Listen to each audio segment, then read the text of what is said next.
Good evening, good morrow, and good day, and welcome to another edition of Slice and Dice, here with the Manylands campaign.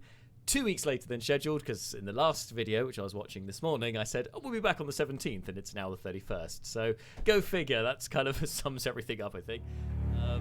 Okay, let's bring everyone else into the conversation. Hello, everybody. Just because we were having some great nattering, and I thought, I don't want to interrupt, but at the same time, I don't want to lose this forever. But typically, now that I've shone the spotlight under it, it may crumble to dust. We shall see. Anyway, welcome back to Bart, of course, who was missing from the last game. Hello.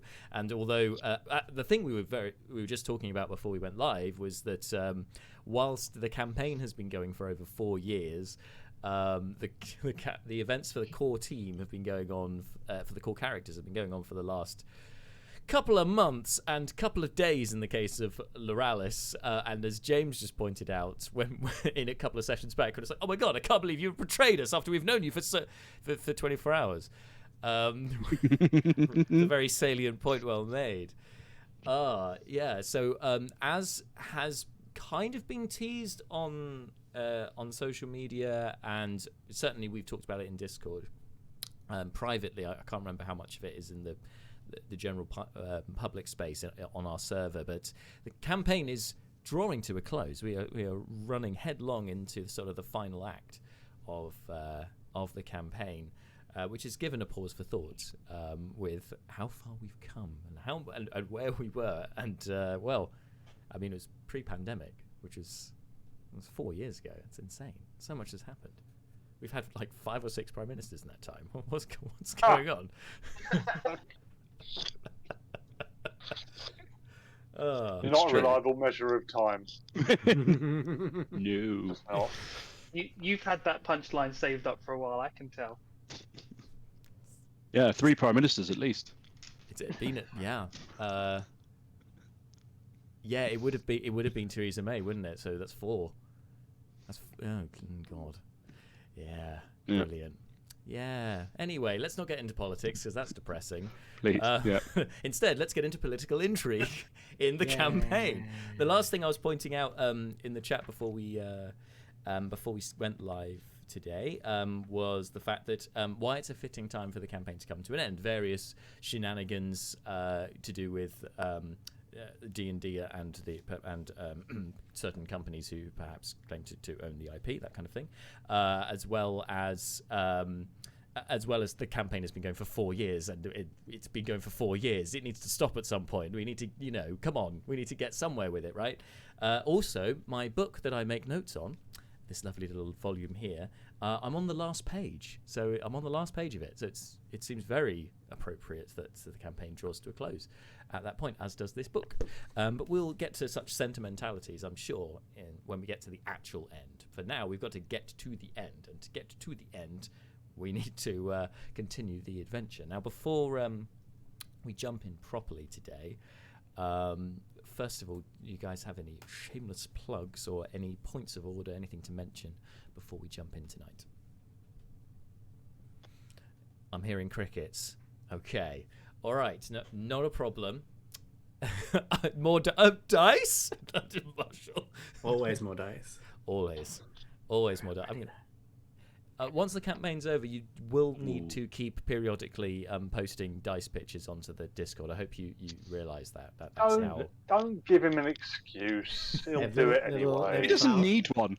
Clouds inside. What about your relationship with Marshall, DK, has led you to believe that he needs any kind of excuse to post pictures of shiny dice? I'm just getting Marshall license. posting math rocks is a law of the universe. Those are, by the way, Marshall. Those very, very cool. I really like those dice. Yeah, I've got dice from this maker from back when they were still very green through to now, and they did make amazing dice. Even plug them then. Yeah, go on. plug 'em. Don't tease they us. are the Dice Gin, like Genie, DJINN. They are UK based, so immediately worth a plug. And yeah, they do amazing dice. Yeah. But yes, this set little. Put my face out of the way. Little clouds inside. Sparkly clouds, purple.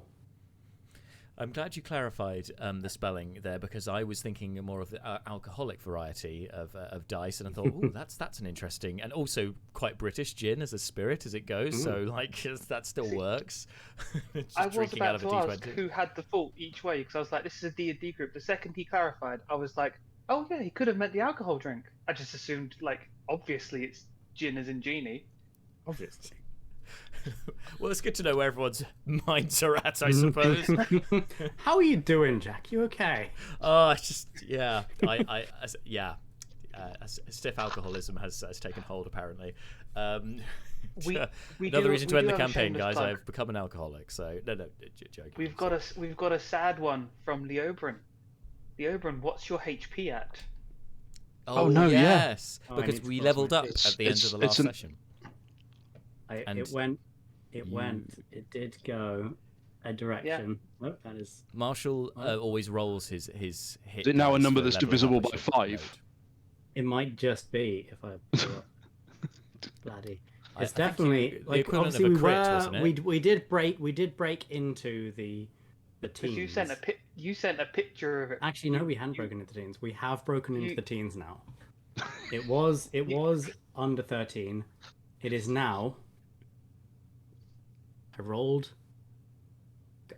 rolled the most. I got 20 HP because I have the -1 to that. So, yeah, so he got a Damn. full 7 extra HP. He effectively increases HP by over 50%. Leo just rolling into the next combat like, yeah, I can take it, man. Just bring it on. 20 HP. What are you gonna do? Just immediately take. Marvel. Bring on Marvel Ruth. thing. And Which now is a probably ceiling needed. may only slightly wind you, no longer Yes. kill you out. Yeah. Immunity Yeah. from ceilings. We've definitely Incredible. never taken more than 20 damage in any hit ever. Perhaps it is. You've You've never dealt gone over down 20 in HP of combat damage, outside right? Of healing, outside of ceiling attacks. It's true. I'm pretty sure I Yeah. nearly got that on you. I Apart think from the Leo- lightning bolt. Bad signal, li- I think, is something breaking up here. You're like, I just guys, think- you're muted. You're muted. What's happening? Anyway, Leo did what most people would love to do, which is hit 13 and then immediately skip to 20, avoiding all those awkward years.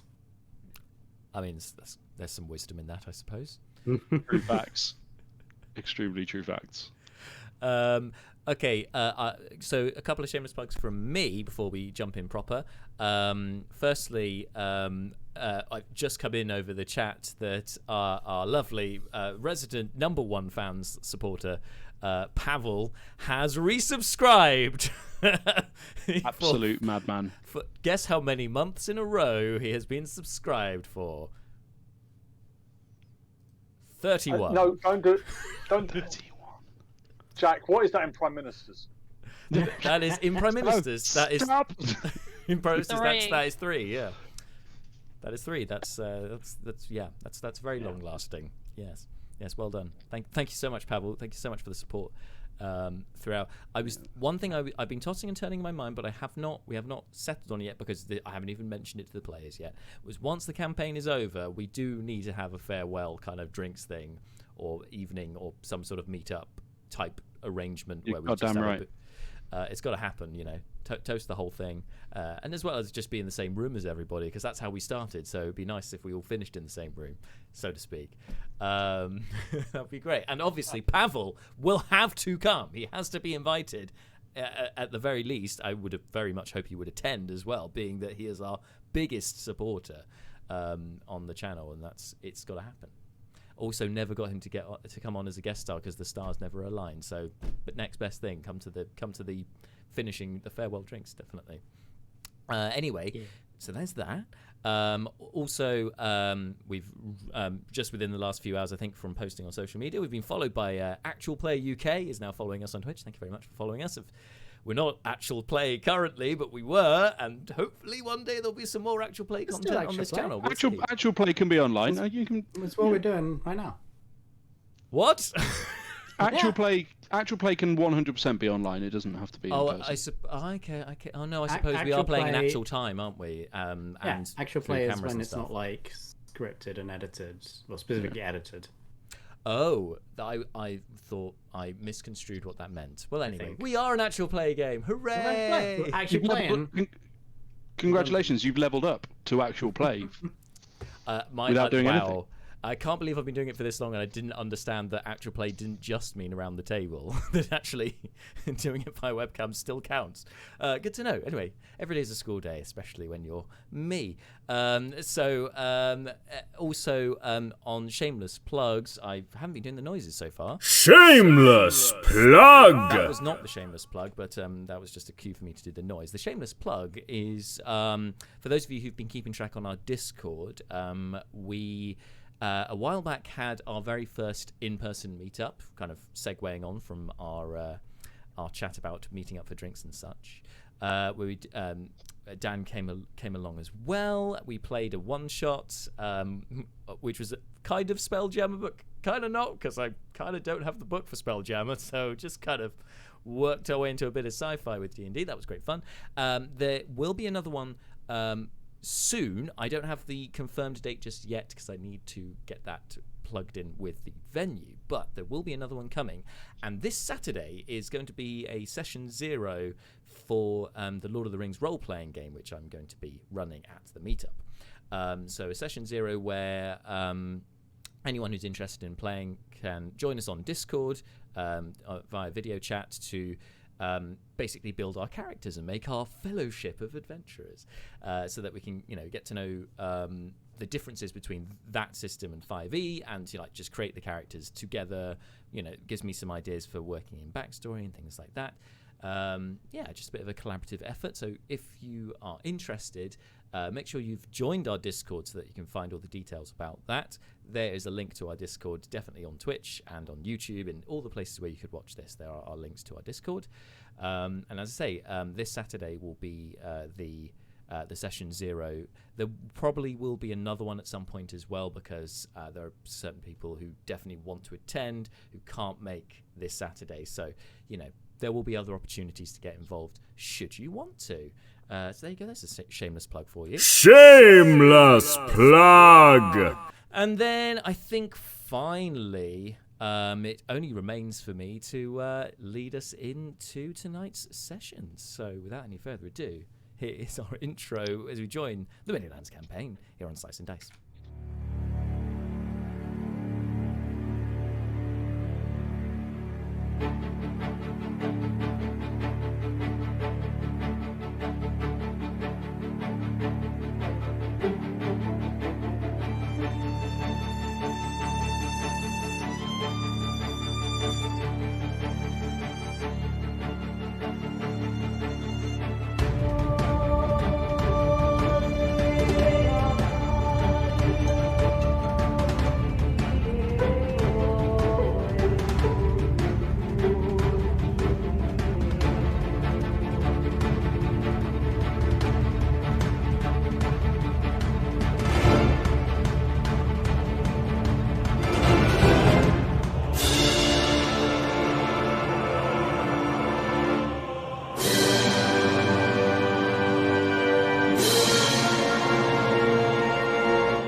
And we are back. So, ladies and gentlemen, boys and girls, last time in the Manylands campaign, the party were mostly had gathered outside of Bronzalurgy when a horde of zombies and other undead were crawling towards them. The townsfolk or the city folk or the people of Hurthir, whichever term you'd like to use, a collective noun for that group. That's kind of Fleeting Looks area, really, collective nouns. But anyway, the city folk were heading on over in a panic away from the zombies that seemed to be pouring out of the gold sector, and so the party valiantly held the line and ushered many townsfolk into Bronzalurgy itself, with Brina sort of taking charge of of the group as they got inside to muster the barricades and the defences so that they could hold the tavern, while others retreated into the soup kitchen along with Pharrell Ragthrock, who is the culture head of Hurthir and kind of the head figure of the Bronze Sector. So with the group doing their best to keep the undead at bay, the tavern keeper then reveals their true nature, for they were not a surly, broad, masculine dragonborn, but actually a equally tough but slightly shorter feminine dragonborn. And in fact, it was Roxley Day of the Enforcers, as she removed her hat of disguise and kind of set her, cocked her fists and got to work helping the party defend the tavern before all of the townsfolk, as best as they could, got inside. A few fell to the zombies. Seth managed to save a baby, which was quite surprising, a baby dragonborn from the clutches of the undead. The mother, unfortunately, didn't make it, but Seth saved the baby in a uncharacteristically heroic move. I'm just giving you credit where credit's due. Mummy Seth, is it? Less surprise could be said in that. Okay, sorry. Anyway, chaotic neutral. Seth saved the baby. No, sorry. Seth saved the baby and retreated inside. With that, the place was secured. However, Brucon followed Loralis, who decided not to go inside the inn, instead going to get aid from the Black Sector, knowing Terrick of the Enforcers is based there, as well as the militia head near the Xerox. So Loralis and Brucon head in that direction. They muster Terrick, and then they go to meet with Nither Xerox, or Lord Commander or Lord General Xerox, to basically inform him of the situation. It seems that Nither was on the case already and was mustering forces to try and secure the gold sector, where it seemed most of the undead were pouring out. At this point, the party had surmised that the undead probably came from that giant mausoleum that's inside the gold sector. I mean, makes sense, right? And it seems that Xerox had come to that conclusion as well. And so the majority of the City Watch were dispatched there to try and secure the area. Some, however, after Loralis' intervention, were also sent to the Bronze Sector to try and aid efforts there. And Loralis and Brucon head back over the rooftops with some minor hiccups, managed to get back to the party and through, including getting shot by one of the people on guard inside the tavern. But, these things happen in the dark. And managed to get themselves back to the rest of the party. Malar tried evangelizing, which didn't quite work because the principal religion is not the 8 in the Dragonborn Kingdom. It's actually the 7 dragon gods. But still, some were reassured by his tone at the very least. And it's always good to have more gods on your side, right? I mean, hedge your bets and all that. Leobrin had also used plant growth to secure the vicinity of the tavern, so lots of tangling plants and vines and the rest of it basically made entering the tavern incredibly difficult, at least via the bottom floor. Hence, Loralis and Brucon could get in via the upper floors through the rooftops. Once the party are reunited, Loralis suggests that there are more civilians stuck in the soup kitchen and they will need aid as well. And the party quickly agree to go to the soup kitchen and try and secure that.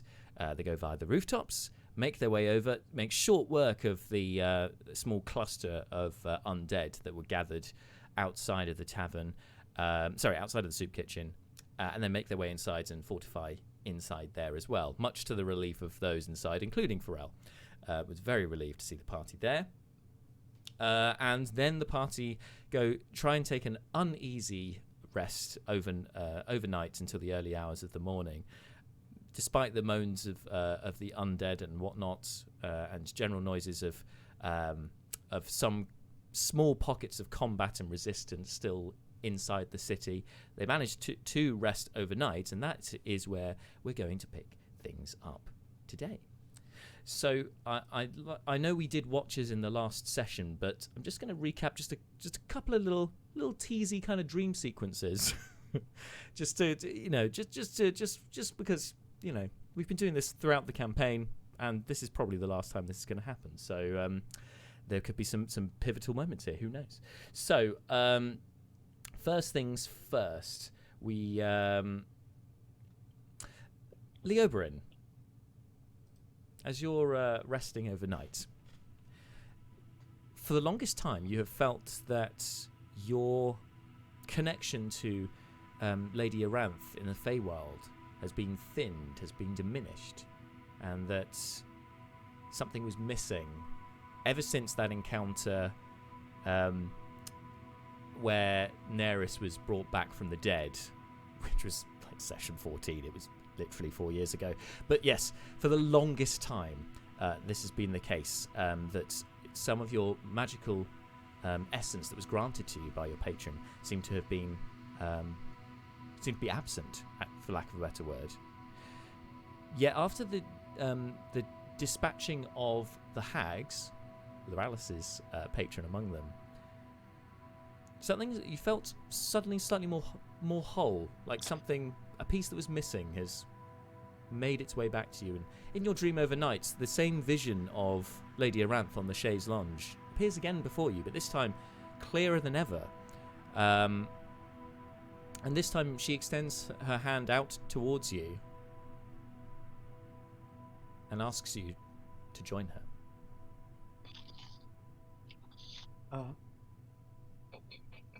Is this real?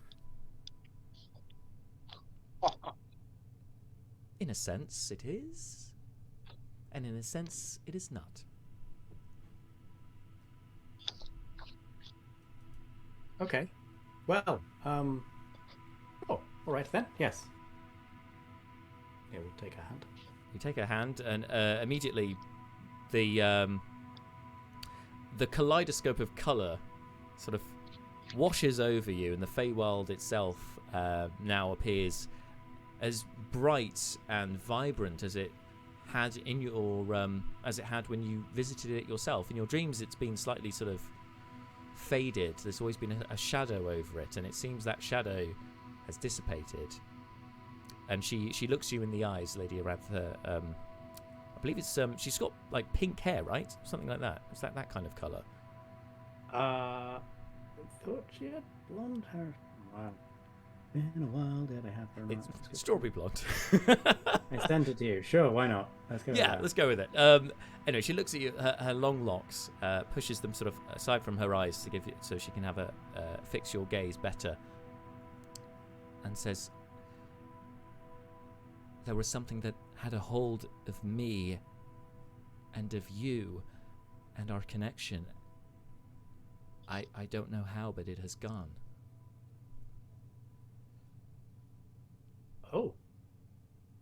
Oh, that's probably the trio of hags we killed, like, earlier? Yes. This trio of hags, were they once from here, did they say? Yes, they did want to get back in, I think, Bench. Feels like a long time ago, even though it was earlier today. Dream brain, sorry. It's quite all right. I understand. You've come a long way. I hope if you survive what is to come that perhaps you will go a little further. If you would join me here in the Feywild, we can raise our daughter together.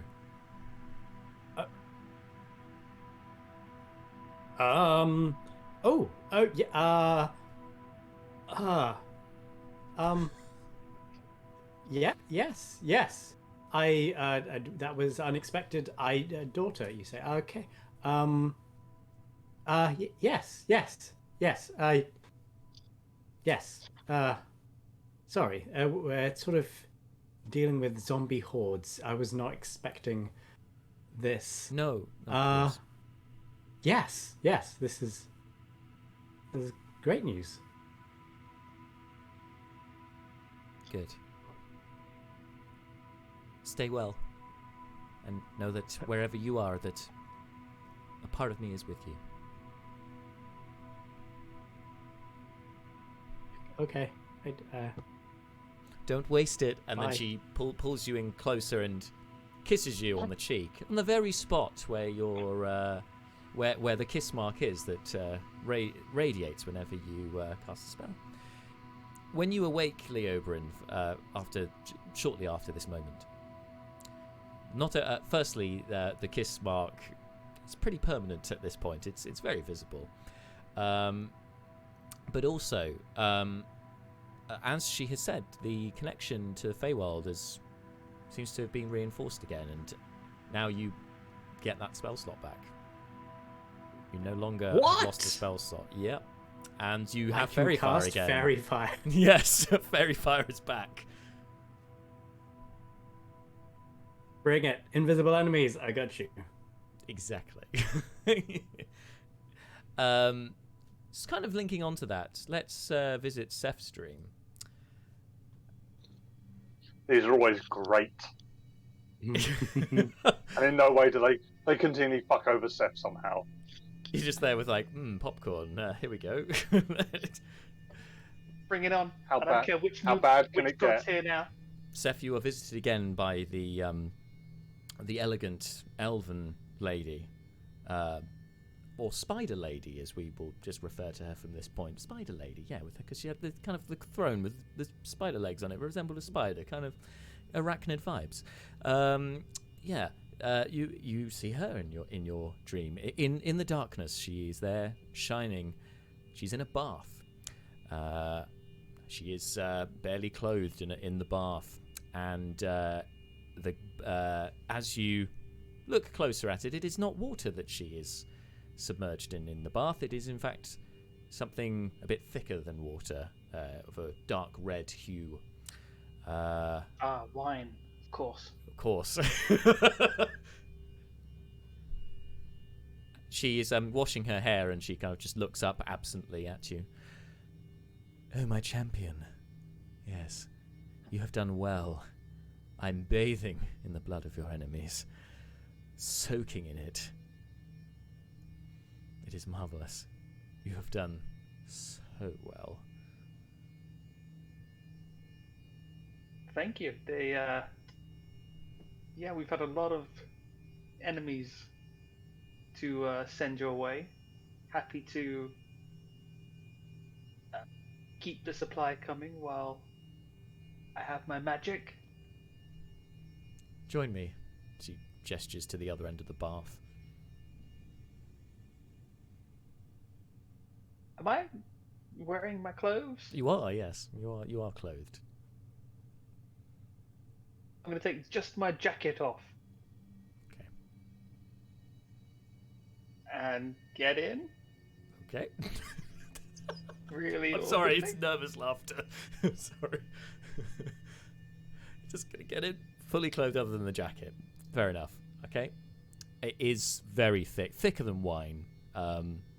Clings to you a bit. It's, yeah. Some of it, a little bit of the skin on the top. It's anyway. How long has this been sitting here? Who knows? This person bathing in yogurt. I know how long it's been sitting there. I killed them. Thank True. you very much. I'll give you that. Yeah, she's bathing in a dark red yogurt. That could well be it. Anyway, fixes you with her gaze. Sort of, she has like you now has a bright red iris,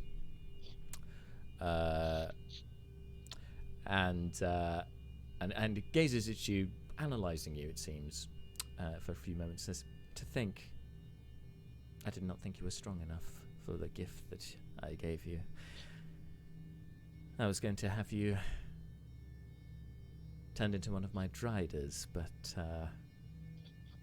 perhaps something else I can do with you. She leans in closer. okay. Just gonna back up just a tiny bit. Backing up, Super uncomfortable in the bloodbath. Yep. It is a bloodbath. Okay. Oh, there we go. Put your hands down. Yeah, it is quite intimidating, and I think that's a fair reaction. Suddenly, the blood that you are sitting in, it begins to rise over the top of the rim of the bath, and suddenly the whole room is, even though it's dark other than the bath, the entire area is starting to fill with this blood and water and rises and rises. She is fixing her gaze with you, but then suddenly when the water or the blood gets to a level that it's suddenly over the top of the bath, like the whole room, then she looks around confused. What's this? And then suddenly she starts to fade from view, like as if she's pulled away from you into the distance. The bath too goes, like kind of like when you stretch, almost like one of those transitions that you'd use in video editing software, where suddenly everything seems to be stretched and pulled. Kind of that kind of look, because it suddenly gets pulled away from you. And the blood seems to thin and thin and thin. It's still dark, but now it's becoming a lot more like water, and you find yourself completely submerged under the water. Before you know it, you're in the depths of some unknown ocean. And you hear a familiar voice. Hello, Seth. Oh, wake up, wake up, wake up, wake up. I had to lose some of the hold I had over your companions, but I felt it necessary so that I could reclaim my place, and you by my side. That elven witch will no longer be a problem to you, nor will that cursed sword. Not while you follow me, anyway. Is my sword okay? It's in the dream, it's still on your person. Oh, don't do this to me. Thank you. I've put a lot of stock in you, Seth. Don't make me regret it. And the Kraken's eye appears before you. I see you, Seth. I know you. Don't cross me. Let us work together. So far. Though you succumbed to the elven witch's charms. But I will let that one slide. Occasionally, greater powers can influence the weaker. I know that all too well. But I have given you enough power, I think, for what is to come. Those red mages will be a thorn in my side as well as your own. And so for now, our goals are aligned. Do you know where there are the red mages currently? They're close. For me to kill in your name for them. Soon, Seth. They are close. Close at hand. You will see them. It won't be long.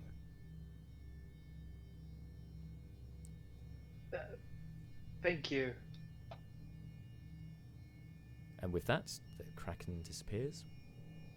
And within a few moments, you wake up. And you sense your medallion, ever known.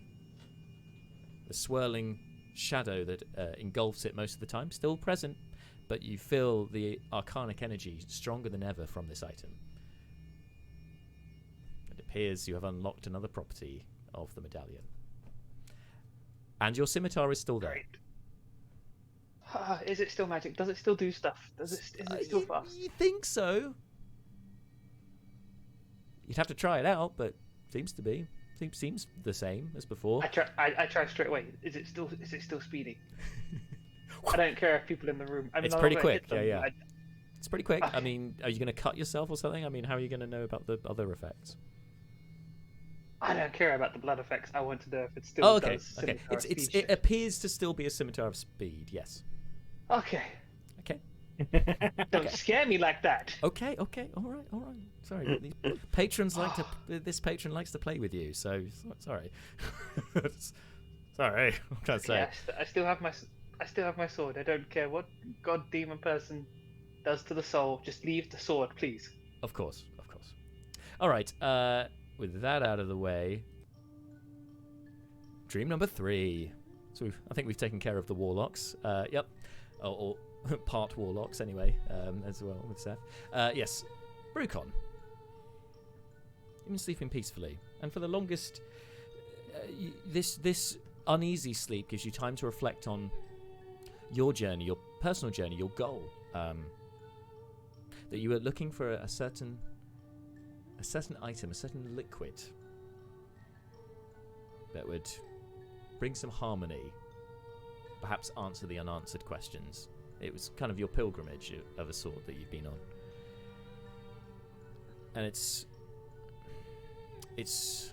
so far eluded you. You've tried many substances and many liquids in your time, but still you have not found that perfect one. It's true. I have yet to get crunk and discover the secrets of life, the universe, and everything. It's very sad. It's true. It is true. And in your dream, you feel yourself as if you were an eagle soaring over the skyline, and you can see the monastery where you were studying before you joined in on the Barkfang Monastery, not the Eyrie, right? The Barkfang yes, the Monastery. Barkfang Monastery. Sorry, I know the bird imagery probably confused things, but yes, the Barkfang Monastery where you. No, I was studied. I was like 95% sure I knew what you were referring to, but I just wanted to make sure. No worries. Barkfang Monastery, and it's almost as if your heart is longing back to that place and recalling where you came from, but also the fact that you've come so far and yet still the answers are eluding you. But there are things that you've picked up in your time that have maybe opened your enlightenment somewhat. I mean, the singing bowl, chief amongst them, and that's something that sticks in your mind, really, because that seemed to have a lot of potential, and it still does. But if only you could harness exactly what's in it, and roll the right thing on the dice. Who knows? No. There seems to be you keep kind of are circling around that bowl almost in your mind, like something here. Come on. But equally, your mind shifts to the Rumbleguts merchant family, of course, your family, and fine brewers of ale, mead, and other spirits and whatnot. And you swear you've tried everything. But possibly, maybe there's something missing. But what could it be? What could it be? And so there's that kind of embodies the two parts of your personality. There is the steadfast, disciplined monk that you have become, and the party boy drunk that you were. And here you are at the fulcrum in the middle of that seesaw of balance, with those two parts of your personality at either end. If you chose to, you could go to either end again, or you could stay in the middle. Really, the path is yours to go forward. It's fairly abstract, but you know. I'm a monk, so you know, it makes total sense to me that this would be abstract. So I'm flying as an eagle, right? That was the kind of the setup here, yeah. Yes. The seesaw is in the sky. Sure. If I sort of start to cast around, yeah. What do I like? The what can I see on the horizon? Make a perception check. But of course. 15. 15. Okay. The sun is shining on the horizon. You obviously don't look directly at it. You don't want to blind yourself, but it's there. In a relatively clear sky. It is of a pinkish hue. There are mountains, but there are also amongst them you can notice settlements. You recognise, after a moment, Hillberg, the first town that you spent a significant amount of time in since the monastery. You see the Eyrie. You see Hurthir. And you see the tower of where you first met your companions and your cousin peeing off of the top of it. Yeah, as soon as you mentioned my family, I was like, I know exactly where we're headed here. Okay. Sorry, I jumped in there. Was that the? That's it. Yeah. I think the thing with Brucon is that he's always looking to the future. Like he's not at all a person who is inclined to dwell on the past. So I think that isn't to say that he doesn't. He's a dwarf, and he's a dwarf, and he's been raised by a prestigious, long-standing family, and was happy in that family for a long time. So he has a respect for the past. So when he sees these locations that he has been and is kind of reminded of them, he sort of, I think the floating figure of Brucon sort of pauses to reflect on each of them. And it does sort of an itinerary, a mental, a sort of mental checklist of the things, the events, and the people that he encountered in each of these places, but also the kind of lessons learned. Is kind of doing like I said, an itinerary, but also a kind of a diary, or a kind of Brucon read, this is your life. It's something like that, where he's kind of going back through the ledger, and he sort of ponders each of them in turn, and takes something from each of them. So I guess from the tower, that would huge things can have humble beginnings. Feels to me very much like the lesson from the encounter, but also that a chance encounter can change your life, because it was by virtue of his cousin's sort of drunken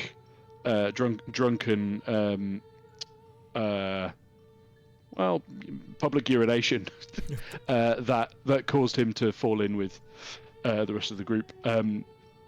I think from Hillberg, he looks at Hillberg and reflects and sort of concludes that for him, Hillberg was the point, the time in his life when he found a new sense of community. Like that was the stage where he sort of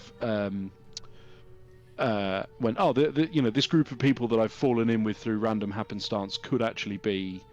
This is a group of people I feel some loyalty to, some connection to. They feel he experienced a sense of profound connection for the first time since leaving the Barkfang Monastery. And I think even probably, like, he left the Bark. The monastery was clearly not the place that he would feel most settled. So he sort of. So I think Hillberg represents quite a profound moment for Brucon in terms of finding his people. Or a group that could be his people. The Eyrie, I think, was the first time Brucon in a long time, maybe ever, that Brucon felt a sense of authority. It was the first time that he, saw. He's. I think from the Eyrie, Brucon sees himself as others see him, with respect. Like normally, Brucon's used to people seeing him with sort of contempt or indifference, or or barely seeing him at all, really. Like the people he would party with would see him as someone that he was just just another drinking NPC. buddy. Yeah, an NPC basically. Yeah, exactly. But in the Eyrie, people saw him as, a savior, a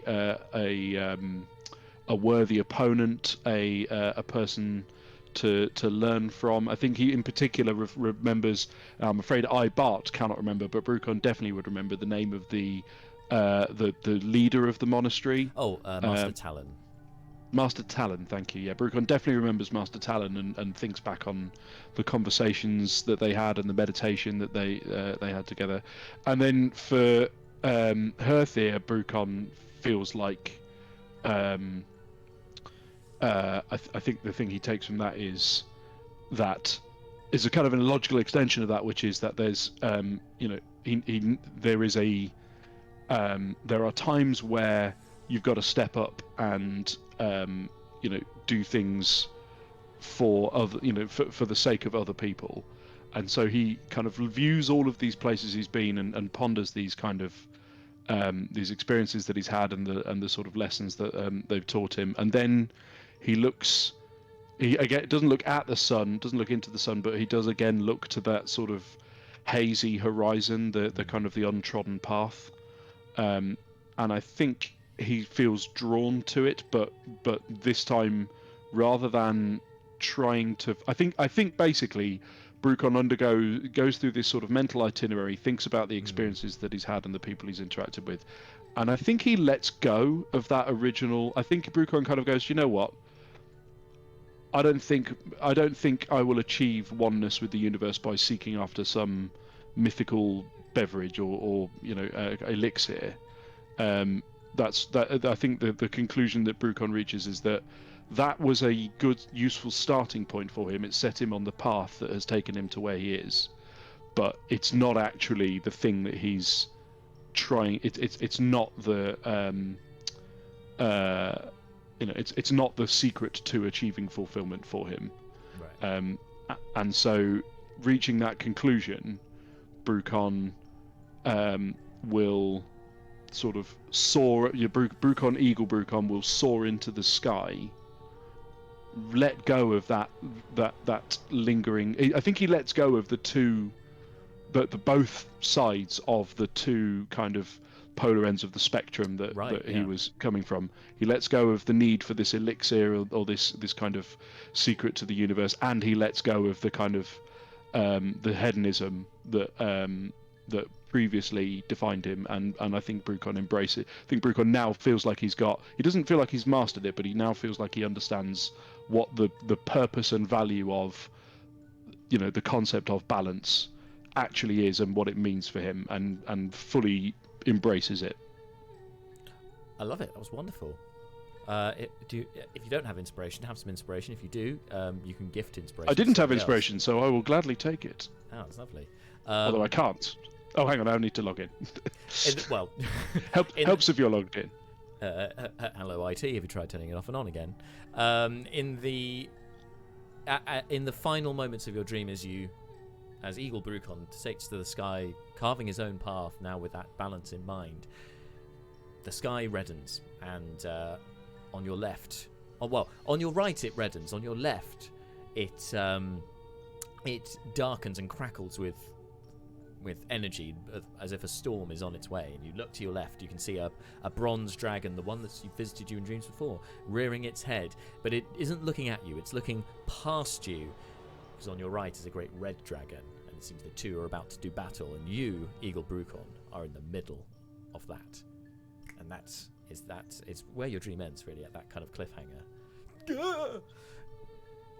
Okay, so we're nearly there, guys. We'll get into actual things in a few moments' time. First of all, Malar, you, in your dream, you've normally been very at peace and you haven't had many visions actually over the course of our adventures. I think Malar's been fairly steady. He's been visited occasionally by the gods or godlike voices. That has happened, and perhaps this is one of those kind of dreams. You feel a warmth and a straw-like haze surrounds you. It's a familiar warmth. and the familiar kind of tinge is that of certainly one you would associate with Hurthir, the god of plenty, of which you are a dedicated follower. And emerging into view before you is a banquet, a feast upon this table. At the head of the table is a small figure, halfling, wearing a red robe and a fine red flat cap. He tugs the cap to you and says, "Oh, hello. I see you made it then." I think you're muted, Dan. Oh no! Come on. Oh no, you're here. You're not now. You're good. You're good. Oh, apparently so. Yes, and where is he? Well, it's at the table. Oh, yes. Yeah. Fantastic. May I Of course. take a seat? It's for you. Sit down. Of course. Start to eat. It is nourishing and filling and delicious food. The best food you've ever eaten. It's unnaturally amazing. The figure's sort of grinning and he's, helping himself to some food as well, sort of encouraging you. Says, of course, I suppose you should probably keep some of this for the rest of your friends, provided they can make it, of course. Well, goodness, I mean, do I get that this is Hurthir? You're getting Hurthir vibes because you've seen him before in dreams, and you've forgotten a couple of those dreams, but there was one that has stayed with you, so it does feel familiar. Yes. Well, then I will ease up on my slow down. No, chew my food. Oh no, don't worry about that. It's not important. There's loads of it. It's not a problem with that. No, they're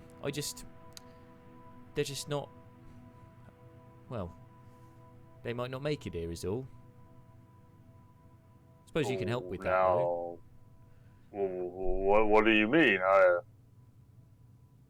How have I made it here and they're not? Oh well, you've been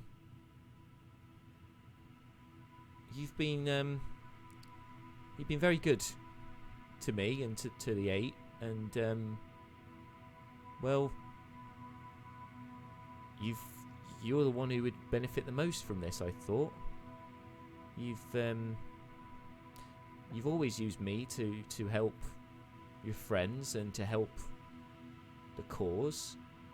You've been on a road to trying to stop a great evil, and this is kind of a thank you, I guess. And I felt, well, the gods aren't meant to meddle in,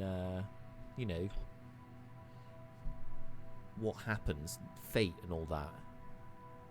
We're not meant to meddle. Although, Keith has been doing a little bit, and I've tried to tell him not to. Sorry, you know him as Ominak.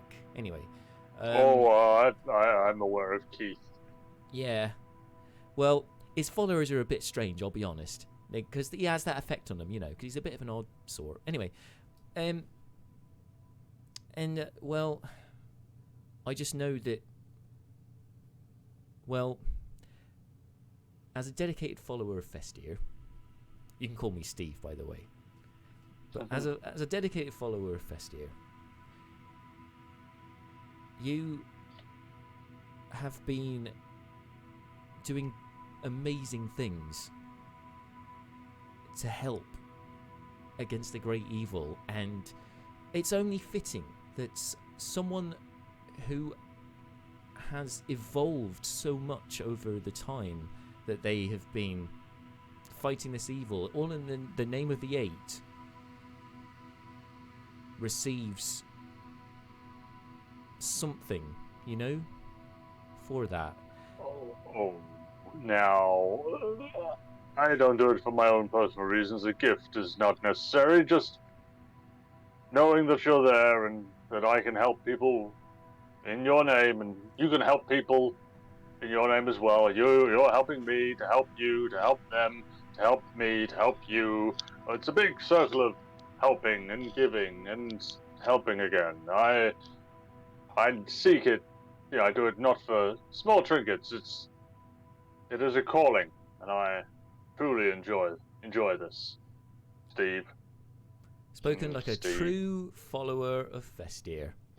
Spoken like a true follower, my friend. And you see, that's what life's about, isn't it? Helping each other, giving.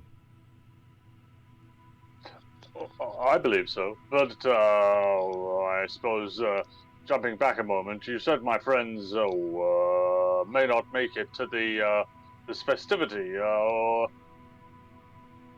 How can I make sure that they come through?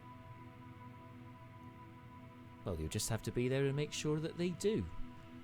To guide them, to help them in their time of need. And I suppose, keep your eyes open. He starts tapping his nose in a conspiratorial way. For there will be a little something, a little bit of me, that you can share with them. It'll come to you. As these gifts often do, they come in all kinds of packages. But you'll know it when you see it. And you may well need it. If you're going to be fighting, Ushtag, if it all goes wrong.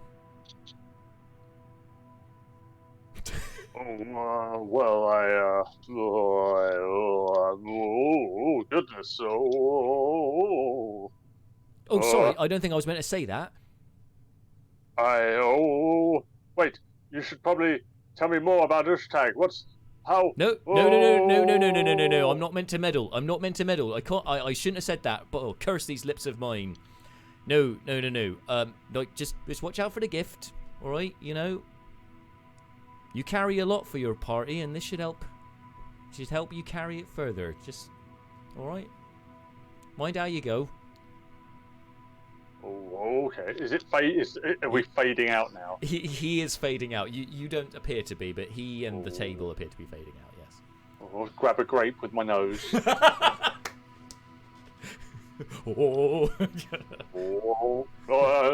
wasn't done with that. Lovely. And yes, you awake rejuvenated and instilled with the confidence that your god brings you. Finally then, Loralis.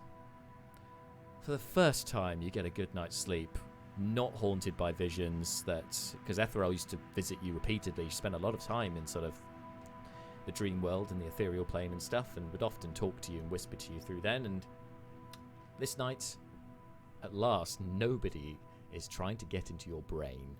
You can just relax, and there is a peaceful tranquility of stillness. But there is, the only question really is, where do you go from here? A book with your name on it you see before you, Loralis. It's strange because you haven't actually used your own name, Loralis, for quite a while, actually. You haven't been in changeling form for this long in a while either, and there's something strangely satisfying about that acceptance of you as you are without having to disguise yourself as anyone else. But you open the book and you see that there are pages and pages of that have all been crossed out. Your childhood, your time in the Dragonborn Kingdom. There are still things that are circled, but anything that's to do with anything that seems to be moving towards your patron or anything like that appears to essentially have been redacted.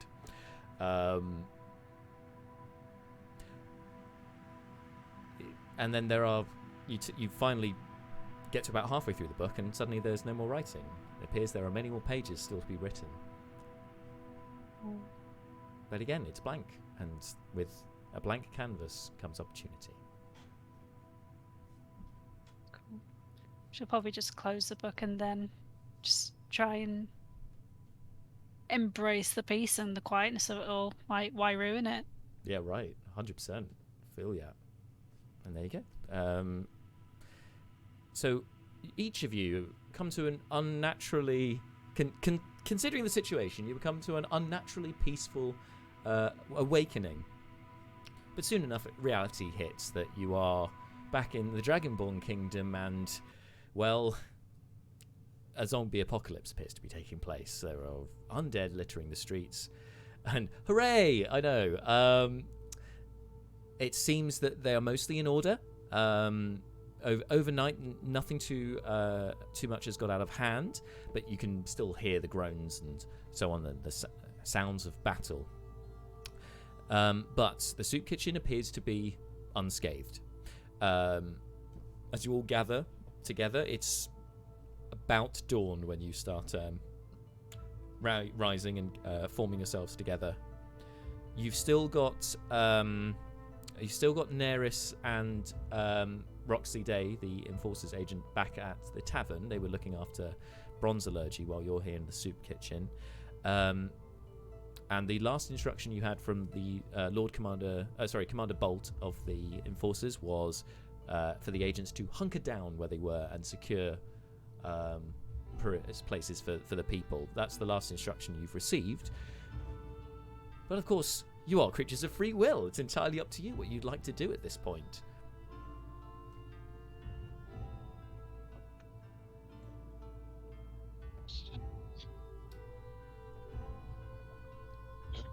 Soup kitchen. There's what are we doing? On tap. We had a plan. What was our plan? I forgot. It was a month ago. Wait, are we all together, or did we separate? It's just Neris and, as I say, the Roxy Day of the Enforcers back at Bronzalurgy with some of the people there. But the rest of the party are in the soup kitchen. It's not far, to be fair, Bronzalurgy. It's, relatively across the street. It's a bit further down the street. Was the plan to get to the palace? Find the back way. We were thinking of. I was going to say, the recap had me... bear in mind, I wasn't here for the planning. My understanding is that the crux of the plan is undead be coming from the place where all the dead be, go to place where all dead be, put a stop to it. You had heard report from Commander Bolt that the palace is secure currently, and the anti-magic field is holding. That was the last you heard. So yeah, we could either go into where all the dead people be, or go to the palace to make sure that the Red Brand people aren't in the palace. Yep. Those were the options. Is the mausoleum place on the way to the palace? Opposite direction, unfortunately. Useful. So you're in the bronze sector, and the gold sector's kind of to the southeast of you, whereas the palace is to the northwest. Would we be killing the party this time round if you split it? Oh, almost certainly. Level appropriate encounter for level 9 would be quite grim. Depends which group Leobrin's in, to be fair. I don't know. We don't have that much healing at this. We don't have that much healing at this point. Oh yeah. We've got one healer now these days, right? Because we don't have a paladin anymore. One exclusive healer, yeah. So we've got one person. He's a good healer. I feel like we've got some potions. I've got 3. He is, but he can only be in one place at a time. No, I thought you meant like we've run out of health potions and stuff like that. But I meant like he's a good. I don't think Brucon has ever had a health potion. No, although he does. It does have the perioperative wound closure, but that doesn't really do a lot. Yeah, I've got 3 potions, so we can spread them out a bit. Are there still zombies on the street? Like how zombie-ish? In this street, it's pretty clear. You guys did a good job, and there was also a patrol of Dragonborn militia that came through and sort of sorted out stragglers. So it's relatively clear this particular street. Other areas of the bronze sector, perhaps not so much, but it's not as bad as the gold sector. You know that much. Cool. So clearly, not many people were buried in the back gardens in this bit. No, it doesn't appear to be. No, and you haven't seen. Yeah, it hasn't been much other signs over the night that you've seen. Should we go to the mausoleum place to shut down the undead very quickly, and then? Well, the one I don't feel like that would be quick. I don't feel like that would be super quick. The thing I was thinking though, Brucon. The problem here is Brucon. I have wound up building Brucon to be explicitly as unmagical as possible. But I think, you know, at this point he's been around the block enough times for it to be a realistic thing. He would suggest that the dead coming back, the dead being animated, feels like it's probably got a magical cause behind it, right? Like that doesn't seem like a particularly crazy inference to make. So two conclusions to draw from that. First of all, it feels like it could well be a distraction. Like given what we found out about what's truly going on within and underneath the palace, the dead spilling forth feels like something intended, like it's potentially intended to pull attention away from the palace. A, and B, if there is a reliable effect around the palace which can be used to interfere with magic, then solving the undead horde problem might be something we are better able to do as a result of going to the palace and dealing with whatever goes down there. A few times we've been spied on by an invisible eye. Can any of our magic people do that? Can anyone take a look at the graveyard, see what shit's happening there? Brucon potentially could, despite not being one of the magic people, Brucon potentially, like it depends a bit on the dice being on my side, but potentially, for sure. Look at Mr. I tried to not be magical, having the exact magic power we need. Well, it depending on whether Gamblor, the random number generating dice god, smiles upon me. Block of familiars. Give it a But then there's also magic man. Block of familiar. Wait, are you saying that or casting it? I'm saying it just in case we have some other plan. It takes like a minute to cast, so I can't just go bing. Yeah. Is it a ritual or would you be burning a spell slot? It doesn't spell. Okay. Well, I am a regenerate a spell on a short rest caster. So, I also just realised that we've been in that last day for so long. I kind of forgot that I even had a familiar because it's been a while since he died. Yeah. In morning rituals and such, could I have done my hour ritual to get him back? Yeah, I mean, you just have to take off, I think, 10 GP or something for the material, and you have to burn it in a brazier or something. Yeah. But I'll allow it just to deduct the 10 GP, I think, or whatever it is. Well, I'll tell you what. So getting things back would involve a short rest. Brucon's ability to potentially surveil things involves taking a long rest.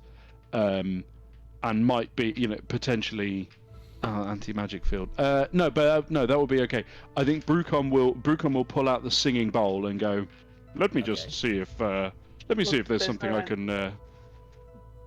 There's no anti-magic field in the mausoleum. Exactly. So that's what.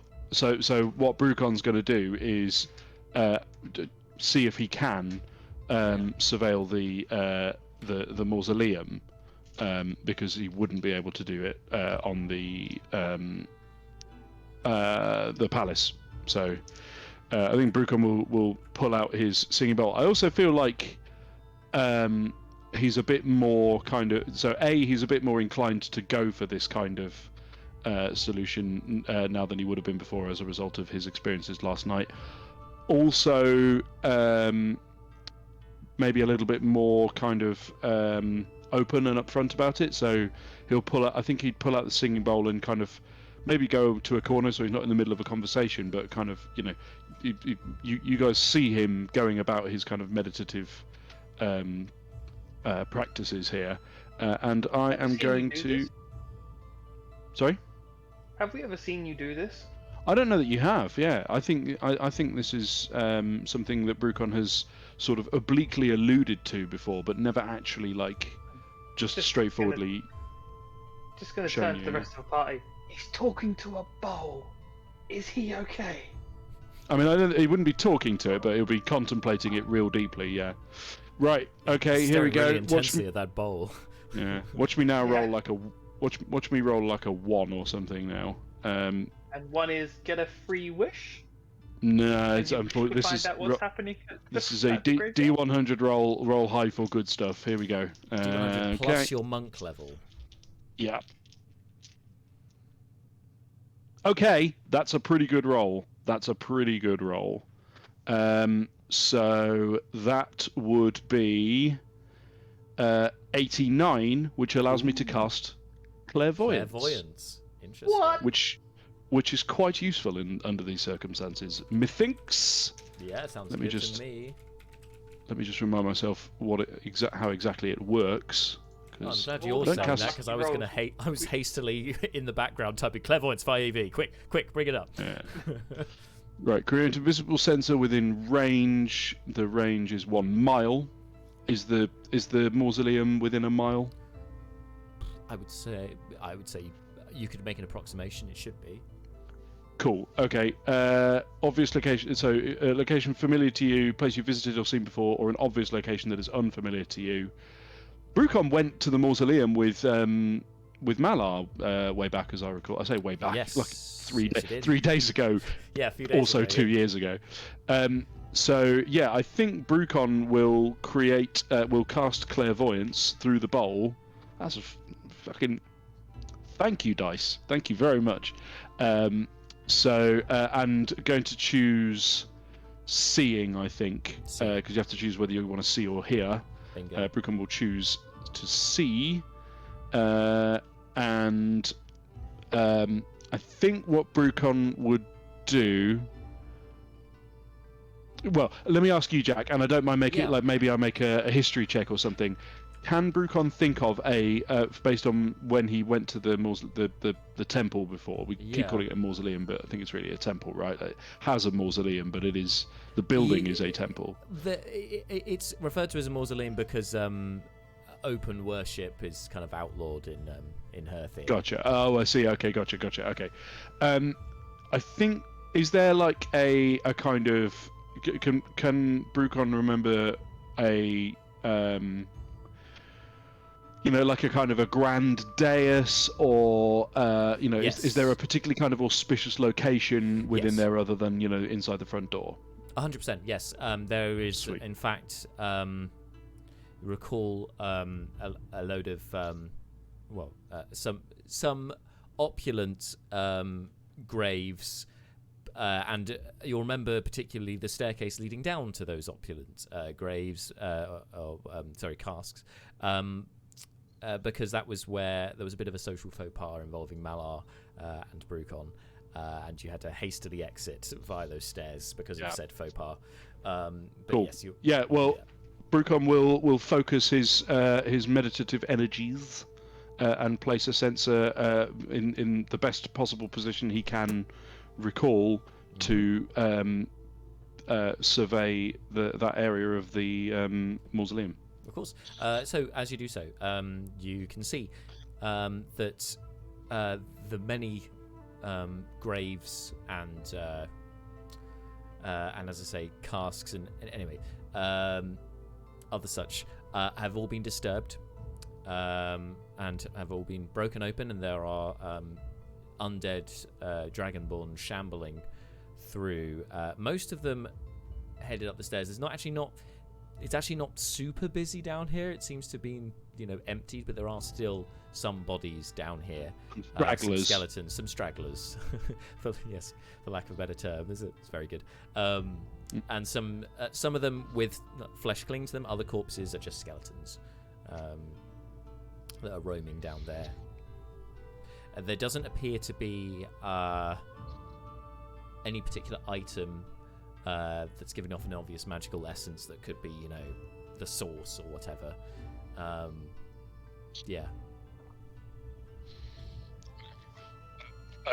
Brucon sort of, emerges from his meditation, turns to the others and says, "Well, it looks to me as if the mausoleum is It's probably not where the where the real action is taking place at this point. I'm not convinced. It feels to me like the palace is more likely to be where we would be best focusing our attention based on what I've just seen. It's whatever happened in the mausoleum probably happened a little while ago, and if we were to go there now, we would be shutting the stable door after the horses bolted, so to speak. I'm just going to put a hand on Brucon's shoulder. I'm just going, now, just checking, the vision you saw, was it from magic vision or from a vision that, may not be entirely accurate? Oh, I don't do hallucinogens at this time of day, Seth. It's much too early. How bloodshot do his eyes look? Make an investigation check.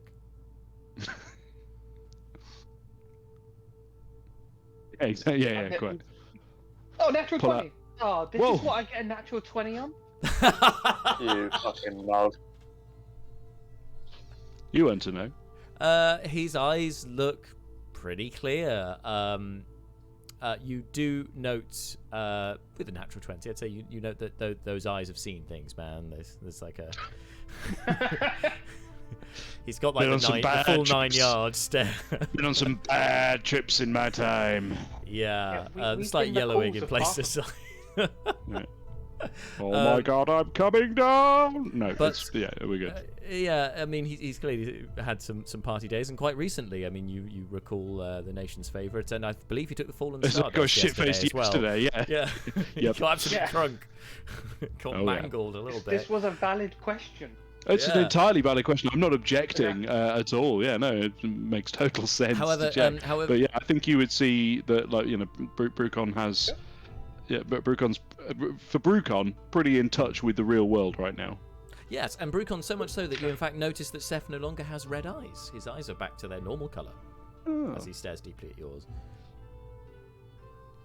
One less thing for everyone to hate me for. Yep, no longer turning into a drow. Looking at you, Mala. I should say. I was going to Seth, say, you say you everyone, no longer, you mean Malar. Seth, you no longer have the superior dark vision or the sunlight sensitivity. You're back to regular dark vision and no more disadvantaged on perception checks. So back to normal. Nice. Fair I only trade. remembered the superior dark vision. I may have entirely forgotten that I was sunlight sensitive, so I apologise if I've missed that. It didn't come up very often, to be fair, so not that important. However, you do all suddenly think that you're hallucinating for a moment as you hear the sound of a large reptilian creature roaring from outside, some distance away, not close. Has Neris woken up? Oh boy. Some shade thrown. She's not even here. She's God. not here. Damn. Marta's just going to watch this on catch up one day and be like, Girl! Con! Oh boy. Oh boy. But yes, you hear that noise outside. Not sure of the source of it currently from your position inside the soup kitchen. If we Is had it more like- than a couple sessions left, I would not have had the balls to say that. Fair. Is it like Godzilla roar? Like there's something like we all have that moment where it's just a surprise, like not anticipated, and we all just sort of look like it's huge. Obviously, like you say, away, and we all just sort of look at each other. Like Quite possibly, but you can all make nature checks from hearing this. I think that's fair.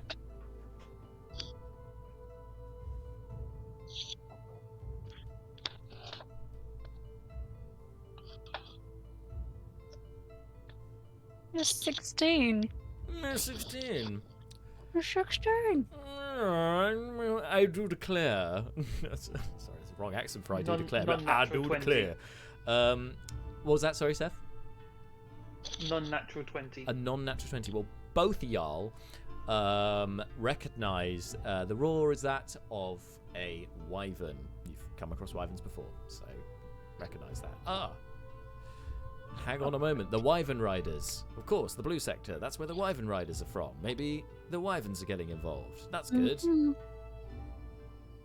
quite possibly. But you haven't got visual confirmation because you can't see the skyline from inside your squat building. But yeah, if you were to step outside, you might be able to, might be able to get some clarification. But you, Loralis, would probably, I think you've lived here. You know this. More than likely, it's a wyvern.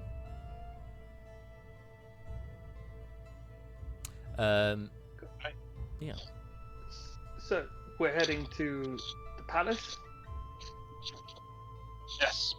Okay. So you gather your things, everybody. Let's roll. Let's roll. Head outside the soup kitchen. It's not much resistance in terms of undead here. Seems okay. And you see as you start making your way northwards towards the palace gate. You see in the skyline wyverns suddenly start to appear. They're kind of swooping down, and you're seeing them like sort of grab undead in their claws and start dropping them, or bits of zombie go flying as they're being sort of ripped up, that kind of thing. Having a bit of a feeding frenzy, these wyverns. Although you can spot the more eagle-eyed amongst you will notice some of them are ridden, some of them are not, by presumably wyvern riders, dragonborn wyvern riders that you've met before. However, as you're continuing on and seeing this going on, after a moment you hear boom, and you see a ball of fire explode in the air next to two of the wyverns, sent sort of spinning out away from it, and suddenly another fireball hits the sky, and then another one, and then another one, and these all seem to be firing from different points in the city up towards the wyverns. And this makes you all pause for a moment, like, who, what? It's going down for real. It's happening. Stuff is happening. Are any of the points that we can see them coming up from close to us? Yeah, there's a couple that seem and pretty on close. The way to the palace? A couple seem to be in the direction of the palace gate, yeah. As Can you're we take sort a of small detour to see what's causing that? You can do. Before you move on, you are approached from behind by two figures who make themselves known. Like, Pen, you tell them. No, tell her, you tell them. And you recognize the two dragonborn from the Moonrunners. Seth, you recognize Teller from way back in the caravan times, but also she's cropped up in lots of places. And the other one would recognize as that was Tellereka Renshaw. You'd also recognize Pentil Renshaw, who was the Moonrunner that you guys met with in the Green Sector. And they're like, they come up to you and say, "Okay, we're sorting evacuation. We have the way out of the city. Remember we talked about a while ago." Oh yes. Yes, we thought maybe we take the people, try and get as many of them that way as well. But we thought that these wyverns were going to, give the resistance that we need to the distraction from the undead. But I think other forces are moving the streets other than the undead, the red mages. We need to find other way. Do we know another way out? And we were brought in by wyvern. We don't even know the general way. Yeah, these guys are the other way out. Yeah. Yeah. Well, Yeah. no, we know a way out. It's just we could do with an escort. Is it on the way to the palace? Palace? No. No, it's on the it's in between the silver sector and the green sector. It's a bit of a detour. Brucon hits his comrock. Okay. Brucon hits the comrock and goes, "Hello, is there anybody on this channel?" This is Commander Bolt.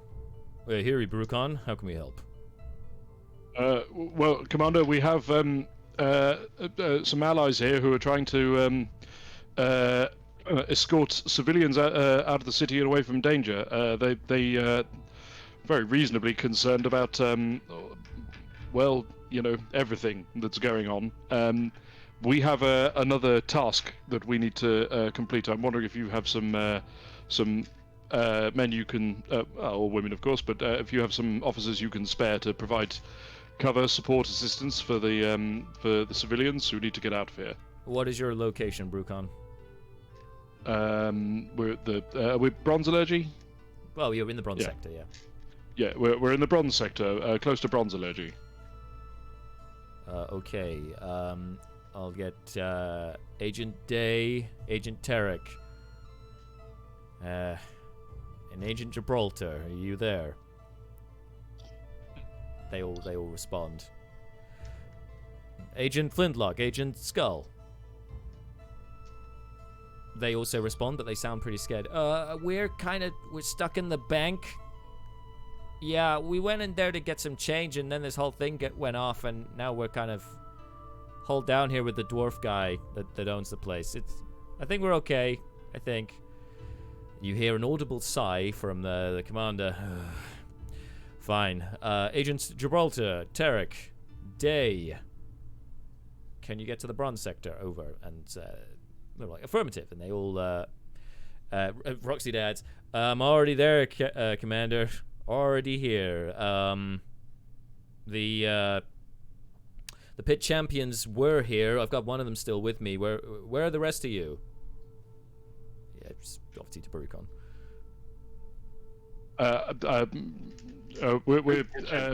I give them our location. Oh, sure.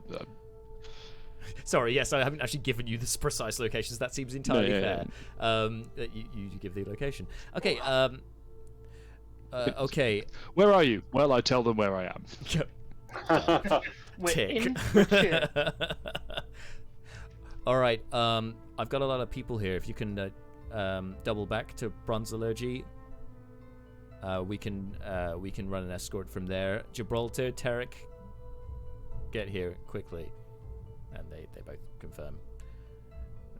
I turn to the Moonrunner and I say, "There's a group of this crew are their official. They're not militia, are they? They're smugglers." No. The enforcers. 9-9. The secret the enforcers. Thank you. So the 9-9. I'm just going to cut to the chase here. Side note, by the way, I've just recently watched for the first time the episode with the flashback about Hitchcock and Scully, which makes that just that little bit of extra adds that extra sweetness to that exchange. Anyway, I turn to the Moonrunner and I say, "There's a group of enforcers we've been working with. They're pretty reliable and well, they're pretty esoteric, but they do a good job. Yes, I understand, but I tell you what, I get back on the comm rock and I go, Gibraltar, are you there? Come in. Hey, yeah, I'm here. Listen, this is a somewhat this is a bit delicate, but the people that are escorting the civilians to safety, they're a little nervous about working with enforcers. I would deem it a great personal favor if you didn't ask too many questions about their hobbies, personal lives, things that they do when they're not rescuing civilians from an undead apocalypse. Are you picking up what I'm putting down here? Oh man, it's gonna be nothing to talk about. Well, yep, fine. I'll keep it light. Light and breezy. That's fine. Capital, good man. And I close the line and I turn back to the Moonrunners and I go, so yes, they're enforcers, but they're good people, and under the circumstances, they've told me that they're willing to focus on the here and now. So in terms they'll be able to protect you and these people while we go and do what it is that we need to do. Okay. Make a persuasion check, Brucon. But I will. I'll give you advantage on this. Oh, that's very generous of you. I mean, you put the groundwork in with sure. laying the foundations with the enforcers. I think it's fair. Persuasion. That is. Oh wow. Okay. I looked at one and I kind of went, okay, let's do the maths. That'll be the best result. And then I looked at the other one and it was even better. So that's going to be a 24. Wow, 24. All right. Penn and Teller look at each other, and after a moment, yes, that joke has been I've been setting that up for a very long time. That they're brother and sister, and they're called Penn and Teller. Look at each other, then they kind of shrug and then nod, and nod to you. Teller goes up to Seth, and she plants a claw on your shoulder. Says, "And to think we started. When we started, we were trying to escape the law, and now we have to work with them. It's funny how things go, huh?" Yeah, it's been an interesting 2 weeks, 3 weeks. Long time, friend. Time is relative, you know. Yeah.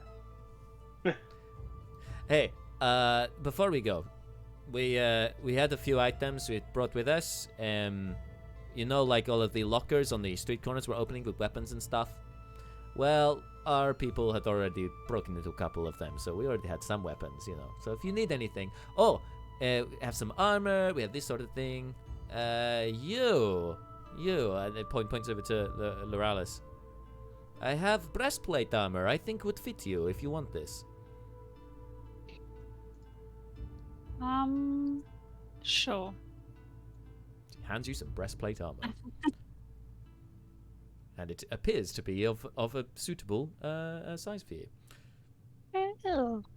Yay. Fancy that. Fancy that. Fancy that. And it's not just any breastplate. It's made of a fine bronze. It is in fact +1 breastplate armor. Ooh.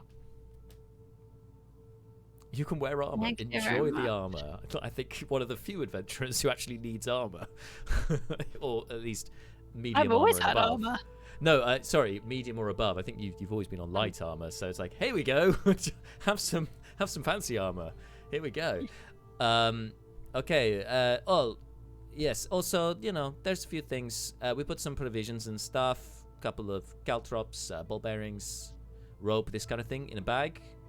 You want and she looks over to Mal.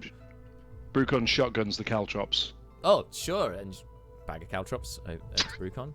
The items this I'm looking at is in alphabetical order, which means caltrops appears directly before camel. Have a caltrop and a camel to go with your caltrops. Would you like some camel with your caltrops? She offers the bag over to Mal. She says, "I found this. We took this with us as well from the mausoleum. It's kept deep somewhere, but anyway, it's got the rest of the stuff in. Hands it over to you. And Malar, this bag, there's something very familiar about it. That you feel a warmth from it, and when you open the top and look inside, there's just a void inside. You can't actually see what's in it. Believe me, you'll want something, it's probably in there."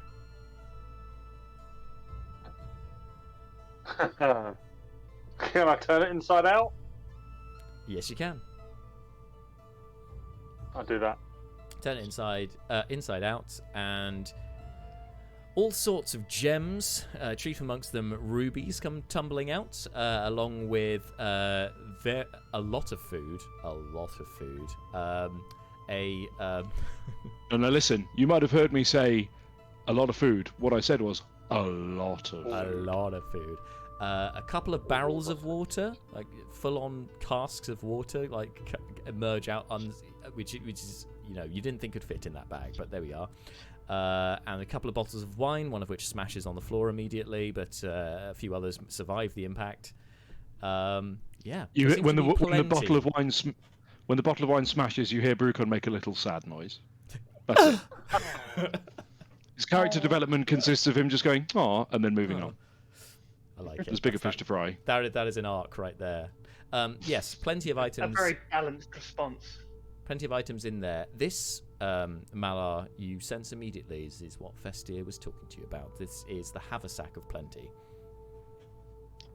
So I put it back in, whatever, and then I scrape the gems back into it. Have a bite of an apple. Oh goodness, this is. Oh, and he puts it on and he just starts stroking the straps. Oh goodness, what a boon. Yeah, this is a magic item which on your back? It's actually weirdly when he puts it on, it grows so it looks a suitable size for Malar. Malar's going partying. It's a disco bag. Little disco backpack. There's some. It's quite a big backpack. It's kind of like it's like a hiking one. It's the equivalent kind of size to something maybe going away camping. But yeah, probably big haversack. Excellent stuff. I have that now. Right. You have the item. We're talking about it just before the session, so it's like it's coming in, but who knows when. Just because we weren't sure we could have time for him to read it, what it does before getting it. Yeah. All right. Anyway, so you have that. The 2 dragonborn nod to you all, wish you all good luck, and they head back towards Bronzalurgy. Meanwhile, you guys can head on towards the gate, unless you had any other plans, of course, or how you wanted to approach the gate, bearing everything that you know. Can I send Rallum a little bit ahead of us, just to scout out the gate and report back if anything is gonna fuck us up? Yeah. How? What form would Rallum be taking? Invisible and Raven. Okay. So the Raven appears and then turns invisible and obeys your instructions and heads off in that direction. You're going to use your action to see through him, or are you just going to let him communicate to you? So I've got the invocation so that we can communicate over any distance. So yeah. I think that allows him to communicate back. So okay, cool. He'll report if there's an issue. So I don't need any walking guides for me being blind. Master, there's the fire mages are there, Master. This is how long he's been dead for. You can't remember his voice. Well, I think it was something like that. I seem to remember he was a sort of Igor-esque character. I think there's a new lisp involved in his. Yeah, I might have hammed up the lisp, but I'll give you that much. Yeah. But that's just because it was his first time dying. Yes. He's not used to being alive again yet. Sorry, Master. I bit my tongue. I'm okay now. And we're back, everyone. Save. Excellent save. Well done. Course correct. There we go. Yeah. There's a couple of the fire mages there. Where? By the entrance? Yeah, by the gates. They're firing at the dragon things. Oh shit! I'm gonna report that to the party. The fire mages are the red mages are the ones firing at the wyverns. Oh well, then it sounds like we're on the right path, Mr. Seth. Let us go. As Mr. Leobrin might say, we are heroes after all. Oh, cute. All right. So you guys. Stop posing. We need to go. So you're running? Yeah. Are you sneaking? Are you sneaking? Are you running? Are you going around the alleyways? Are you going up the main street? What's sort of the approach here? Do we want to try sneaking with a Loxodon? I think Dragontown. Let's go. We could try sneaking and then break for it. If we were to attempt a group stealth check, we could try sneaking, and then if stuff goes sideways, then we execute attack pattern delta and cheese it. I like to imagine that Malar is running down the street full force, and the rest of us are sneak running around him. So he just turns around, he's like, and they're fucking gone.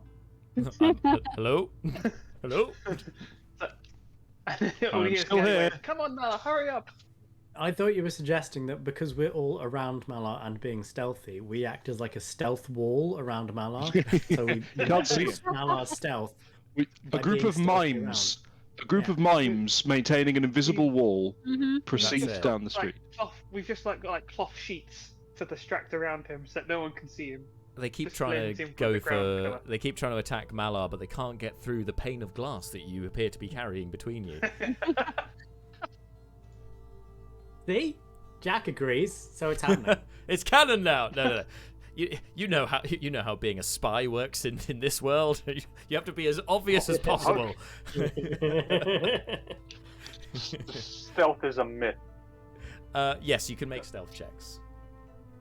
Group stealth check, if you so wish. That's fine. So it's the old doing stealth with intimidation. You Dirty didn't 20. see me, right? Yeah. You ain't see me, or what? Yeah. Yeah. I'm sorry, I heard a 20 somewhere. Dirty 20 for Brucon. Okay. 19. 19, lovely. Do we need to Also make 19. 17, Seth? Is that all? Yeah. Bloody hell. I was gonna say. Okay, that's okay. Fucking hell. Also 19. Also 19, and sorry, Malar, what did you get? I dare say more than 17. Oh, good. 6, and I forgot that Brina is also there, and for some reason I haven't got my dice out yet, and it's over an hour into the game, and I'm like, where are my dice? Jesus, I'll be right back. Oh, we were doing fun RP stuff. I was fine with every other character getting 19s and 20s more stealth than me. I was really glad that Malar did not. That would have broken me for like the final stealth of the game. You're a shallow man. James. What is? You're a shallow man. I have like Edgy man. I have, like, Little one main man. thing. Be stealthy. Shalimar. DK, what is Malar's stealth modifier? 0. Oh, okay. He rolls with disadvantage because plate mail. I don't have plate mail. Oh, you've No? got like Oh, unarmored, well. aren't you? You've just got Loxodon armor. Yeah, natural, thick right. skin. Well, just to make you feel slightly better about it. Oh wait, she's got advantage. Bear with me. Okay, no, that's not going to make you feel too much better. But Brina got a 12. Yeah. Brina got a 12 because she has a -1 dexterity, so you know. But she has advantage. But the average. The average is good. Yeah, that's decent. Sorry, I kept interrupting you. That went horribly wrong. I'm so sorry. Yes.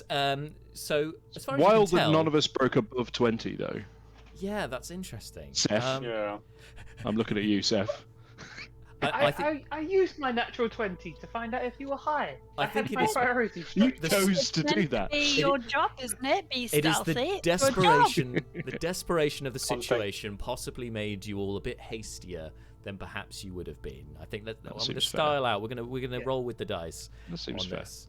As me and Mallow were the lowest, we obviously care the most about the civilians being hurt. Yes. Seth, yes. you are like a shadow in the blazing sunlight. You stare out. You are quite visible. Sorry. And this is only intensified for all of you, in fact, when you hear.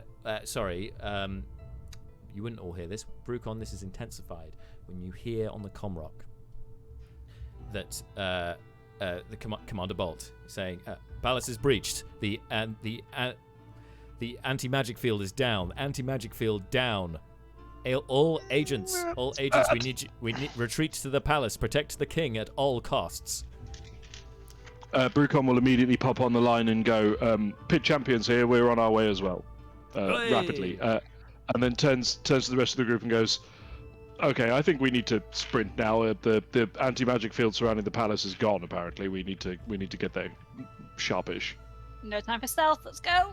Let's go. Round in the corner. Ahead of you are 2 red mages firing fireballs into the sky, shining bright like a diamond. They see you. You see them. Roll some initiative, please. All right. And I will move to my secondary position. I like this die. This die, and in fact, actually, these are my favorite dice that I have because these are the cloud ones. Oh yeah. And they are rolling very well for me tonight. I He got says, far too dooming excited all of then. his rolls with them from now on. I remember that I had good initiative, and because I'm at the bottom of my skills list looking at my stealth, I scrolled up and I went, "Whoa, 19!" And I was like, "That's my armor class. That's not my initiative." It's pretty good though. It's solid AC. Oh, let's put this in a better position so you can all see. Wah. Oh, I've got this the wrong way round. Hang on. Bear with me, caller. Sorry. There's the microphone. I think we can all hear each other now. All right. You've got our 2 mages there. And they're sort of just in front of the gate, and you guys rounding the corner. I think, given your various speeds, and especially now because Brucon's level 9, so he's even faster and can run across vertical surfaces and water and things, he's going to be at the front there. I am Spider Dwarf! It's everything insane. he's ever wanted. It's so cool. Glad we got to level 9 before the campaign ended, so we could have this Hell moment. yeah. Brina's, of course, at the back because she's only got little legs. And I think Malar's probably trying to keep the group together, so he's probably near the back. I think Leobrins and Zeph are probably nearer the front than Loralis, because I think Loralis probably wants a bit more distance. And correct me if I'm wrong there, Jess. I could be wrong there, but it feels like she'd be like, you know what, I'm going to go in the second line so I can, get a bit of range. Anyway. Can I ask, what's Loralis's deal at this point? Because the last I was present, you had kind of all of your class features and stuff stripped. Is that still the case, or have you killed your bosses. rebuilt at all? Yeah. So her skills before she was a warlock was more ranger-like anyway. So she's like a ranger now. You range, excellent. Nice. Home on the range.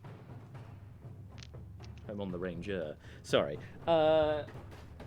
Okay, so I think you can all see relatively clearly what's going on there. Yeah. Right. Decent view. Initiatives then. So anyone gets above 20? 23. I knew you wouldn't let me down, Seth. Yeah. 23. 20 21. to 15. Oh, 21. Leobrin from out of nowhere. Thank you. Love it. 19 Oh, God. plus 2. Oh god, that's Leobrin's music! Okay.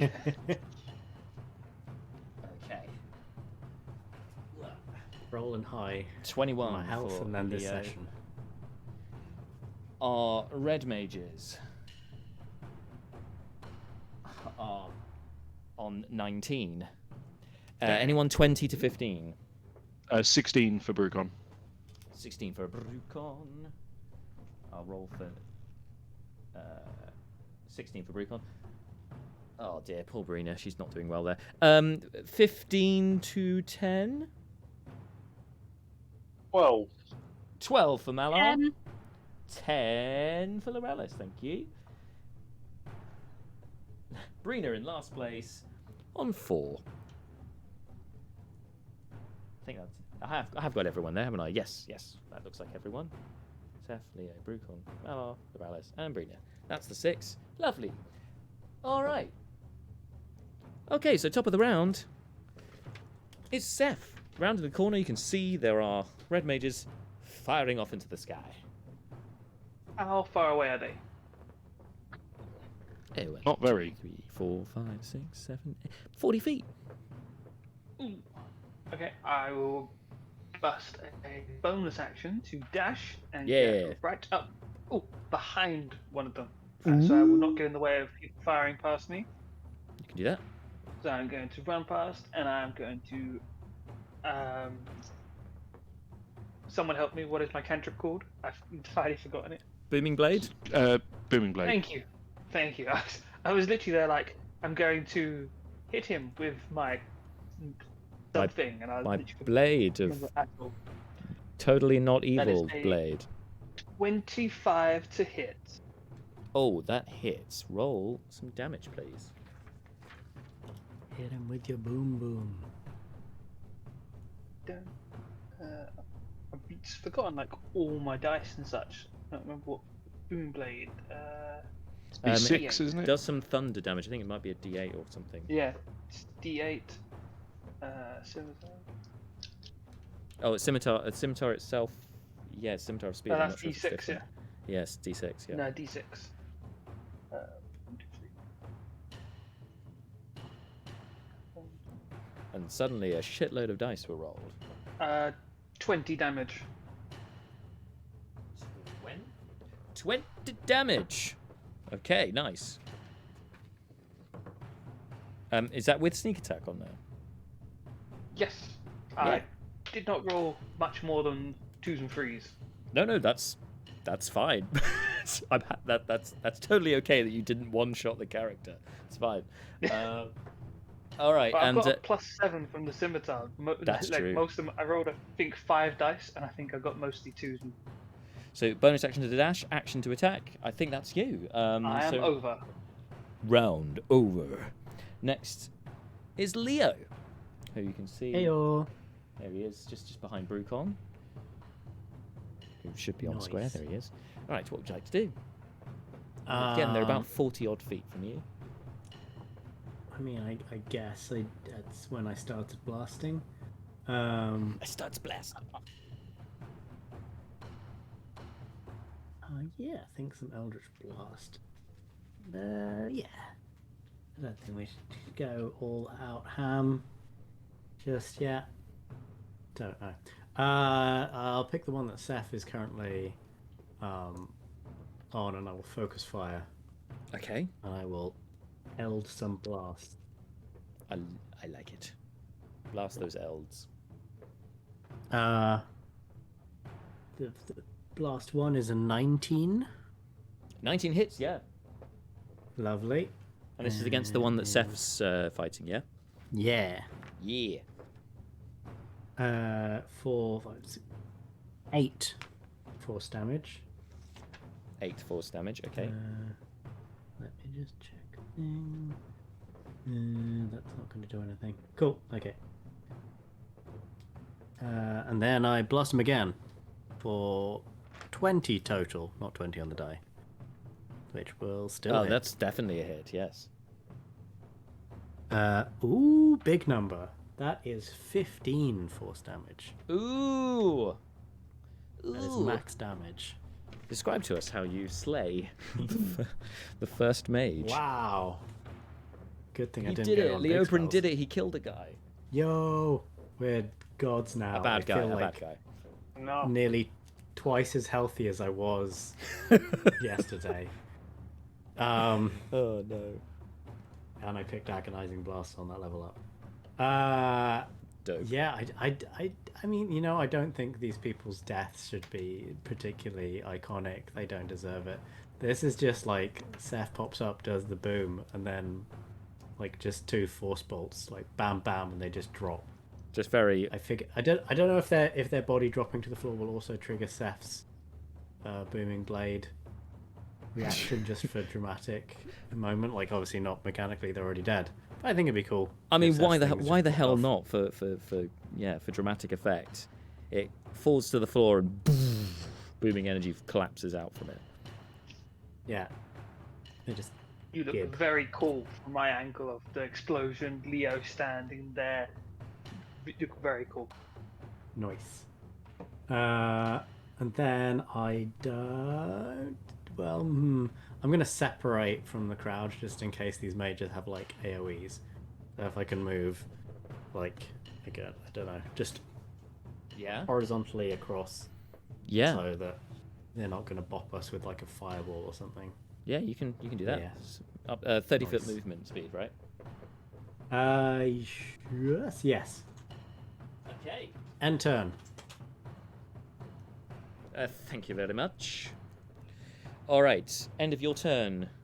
Next are the red mages, or should I say the red mage, for there is only one standing there before you.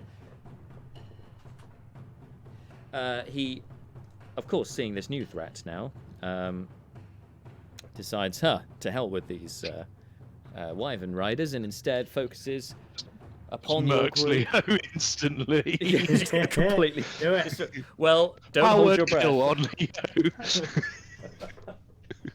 He spends too long posing after the explosion with the Eldritch Blast hand still out. So, yeah. It's like, guys, I've got the power. Oh God. Yeah, Head it's very- explodes. A very very torturous backstory of these two red mages, that they were brothers from birth, and they've only had each other as everyone else has been mean to them, and suddenly the first one is cut down immediately by a no good adventurer, and so the other brother takes his vengeance by firing off it's going to be a fireball, of course it is, which can catch 4 of you. Validation. And he goes, "This is for my brother!" Fires off. Can you make dex saving throws, please? Leo, Brucon, Malar, and No, the I'm included. You are I don't wanna just be got you all included in in there. this. Yeah. Alrighty. Where's my dex mod? Ooh, I may never roll any other d20 ever again. This guy is coming through. Absolutely clutch. You love to see it. 17. 17. Okay, you only take half damage. Lovely. Yeah. Ooh, baby. Okay, well, Brucon rolled a dirty 20, which means along with my evasion, I take no damage. Hey! Indeed. Ready to say goodbye to Leo. Oh no. You're not. You're not. You, I think. That's you, a they 9 total. Oh, was Leo in the? Was Leo in the blast? Yeah. Yeah. Him and Malar are at the edges of the blast. Oh shit. Okay. 9 damage to Leo. Shit. No, 9 was my save. Oh, 9 was. Sorry. Yeah. Okay. We'll see how much damage a fireball is. Well, I mean, Yeah. they've used up a few slots firing at the wyverns. This is a standard. This is the 3rd level fireballs. So it might be all right. Hang on a second. Malar, what did you get? 11. Okay, Malar also fails. So Malar and Leo, you take 25 damage. 25 damage. Duh.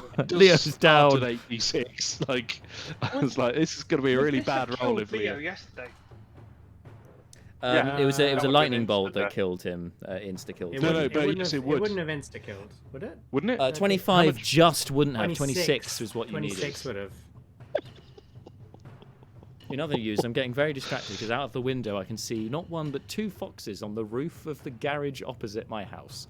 It's is incredibly distracting. cute, but Oh. incredibly surreal. Yes, They're the real life versions of the Red Mages, brothers That's it. from birth. that's it. They only had each other, and then one of them got cut down, and so the other one released hellfire and brought down the guy that killed his brother. But yes, so 25 damage, and that means 12 damage to Loralis and none to Brucon with his evasion. Man, Is that that Red Mage correct? had a good story arc for 2 turns. He bloody did. Now, speaking of red He's avenged mages, his brother.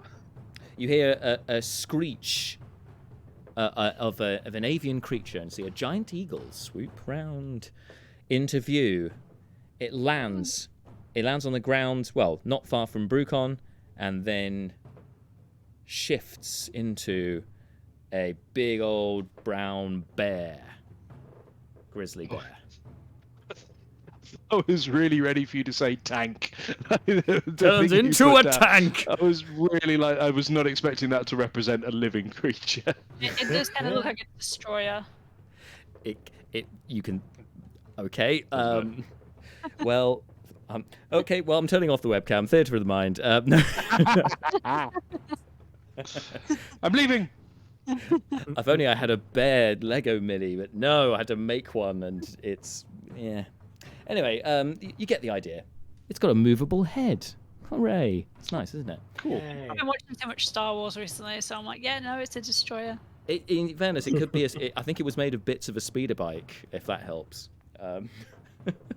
Anyway, so it's there. I think that bonus action. It's a bonus action to shift, so it's still got an action. So it's gonna come for Brucon.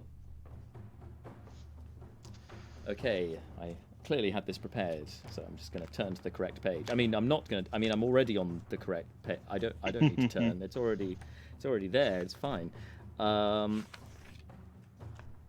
damn it! Why are you taking so long? These pages work with me. Okay. Okay. Right. Yes. Here it is.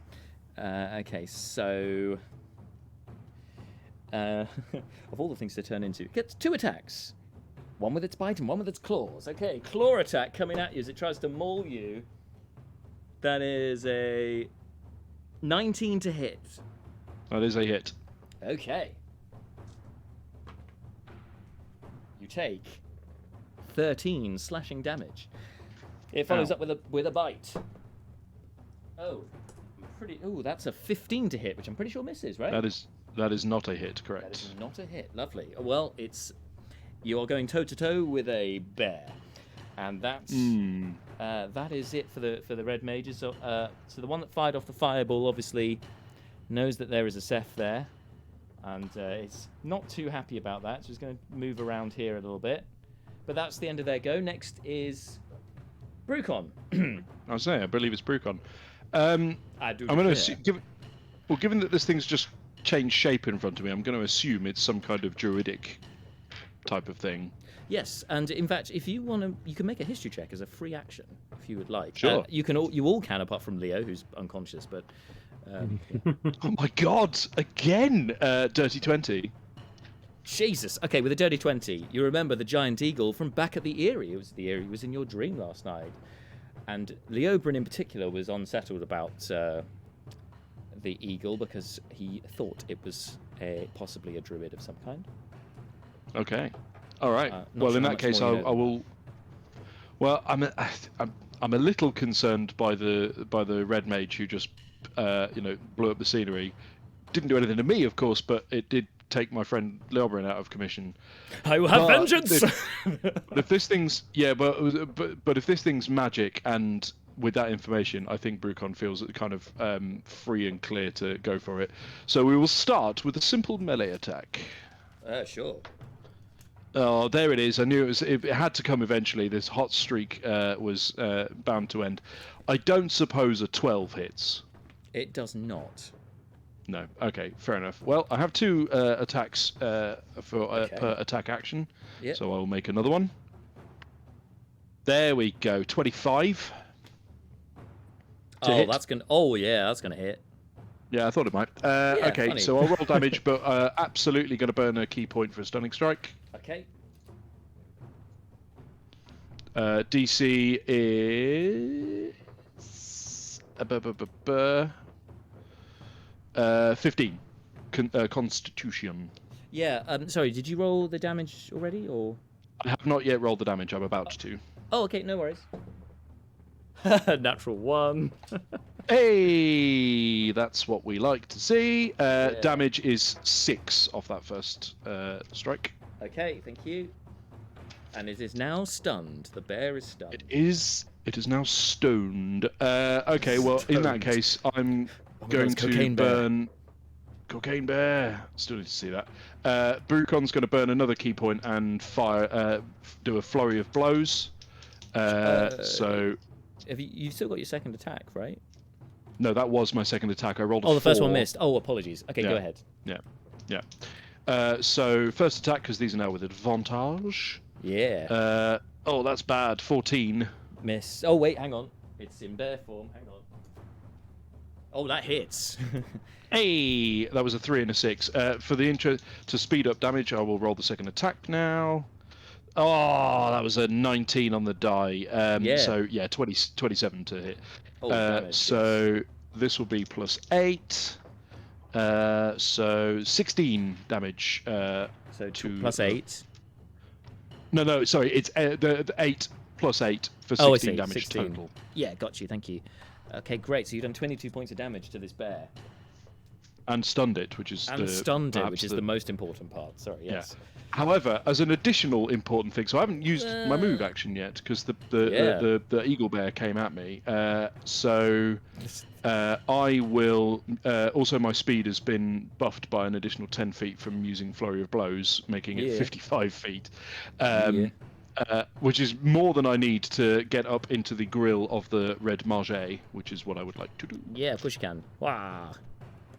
And we'll put you on one side of it, so you're kind of cutting off his escape, keeping it open for the others. Nice. Malar, you're next. Okay.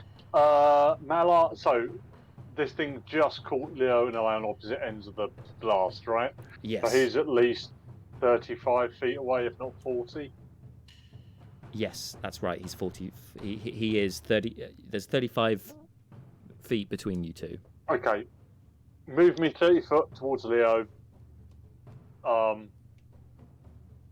will throw down a Toll the Dead at this bear. Yeah. So give me it's a wisdom save for Toll the Dead. S'il vous plaît. Oh no. but wild shape, so uses their own wisdom. That's only an 11. That fails. Yeah. They've taken damage, right? Yeah. So roll Quite a some bit. d12s, Right. my friend. Yeah, sexy D12s. Well, calm down. I recently got to roll a d12 for the first time in like a decade, because I'm playing a character using a great axe. It was fun. Nice. 17 points of necrotic damage. Very nice. With that, the bear is gone, and in its place is an elven maiden in red robes. I mean, with sort of ashen skin, and a sort of a kind of dirty blonde hair. Fire burning in her eyes. She is pissed. So that was 17 points of damage you did. So that carries over, because that was more than what was left. There we go. Thank you. Okay, so, and then bonus action, I think? I'm not using one this turn. No? Okay, so just your action to Toll the Dead, and you are within... you've got to move 5 feet to be within touching distance of Leobrin on your next turn. Cool. Loralis is next. Cool. So, I've got my my crossbow, and I'm gonna shoot at her. Yeah. With advantage. With advantage because she is stunned. Still stunned. Amazing. Okay. So, 2-1, and then 23. Oh, that hits. Roll some damage.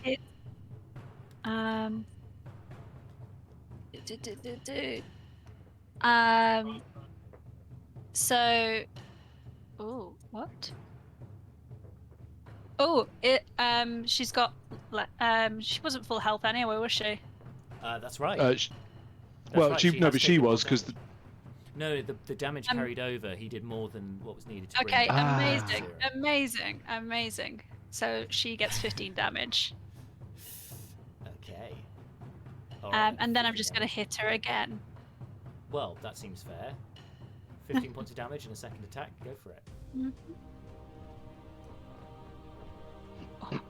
Natural 20. Okay.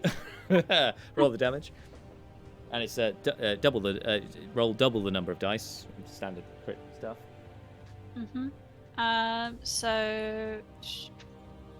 So that is 11. Okay. Very nice. Don't you just hate it when you roll a natural 20 and then Yeah. the dice just go, yeah, but I'm going to take it away. I would recommend, although we didn't use it in this campaign, there is a homebrew rule that basically does the maximum normal damage, and you get to roll one additional die or something, so that you guarantee you do more. But sorry, Jess, interrupt. Well, it could be 11, or it could be 12. I'm not sure if you double the Colossus Slayer damage. Yes, I would double the number of Colossus Slayer dice as well. Or 12 then. All right then, that still works. It all counts. Okay, and then I'm just going to move myself to the left and back a little bit. Your left, or as in your view left, or Loralis's left? My view left. Left. And then back a little, did you say? Yeah. No, keep going left. Keep going left towards the north. There we go. Oh, okay, here. Gotcha. Yes, I'm back a bit. I hate to be this guy. Colossus Slayer is once per turn. Oh, once per turn. Okay, yeah. Then Sorry, it is once per turn, so it would have been on the first attack rather than the second attack. Good call. That's a very good point.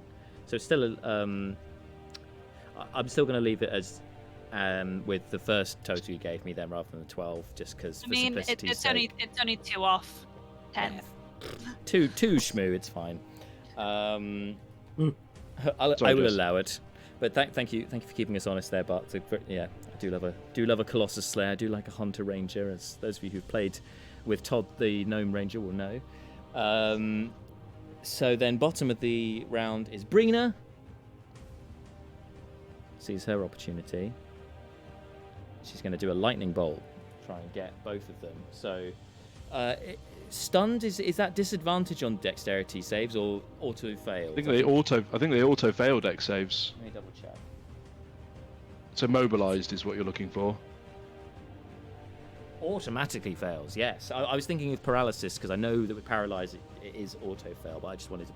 But yes, it's auto fail. So she gonna fail, and the other one needs to make a dex save. The DC for Brina, I think is DC 17. I think. That sounds Just right. Double checking. Yeah. Yes, DC 17. Yeah, because it'd be 8 plus 4 plus relevant ability mod, which would be probably 5. Which is a little bit annoying because 17 is what he got exactly. So he only takes half the damage from the lightning bolt. The full damage then to the elf. So they take. Oh no! Oh, that's quite a bit. Oh, and that's a nice round number. A full 30 damage. Whereas the guy who succeeded only takes 15.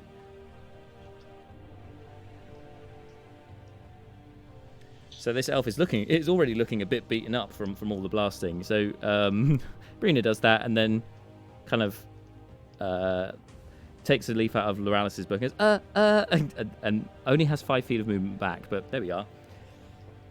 Okay, then over to the top of the round, it's over to Seth, up in the top corner. How far is that half hurt red maged from me? This one is... You're on that square, so... 1, 2, 3, 4, 5, 30 feet. Ooh, perfect. I will run up to him then. Reggie. And I will... Ooh, it's flanking. Booming blade. Flanking with Brucon, so you have advantage. Oh, fantastic. Where's that? That's really good, because 2 of my dice were terrible. So that is a 15, 11, so 26 to hit. 26 definitely hits. Roll the damage.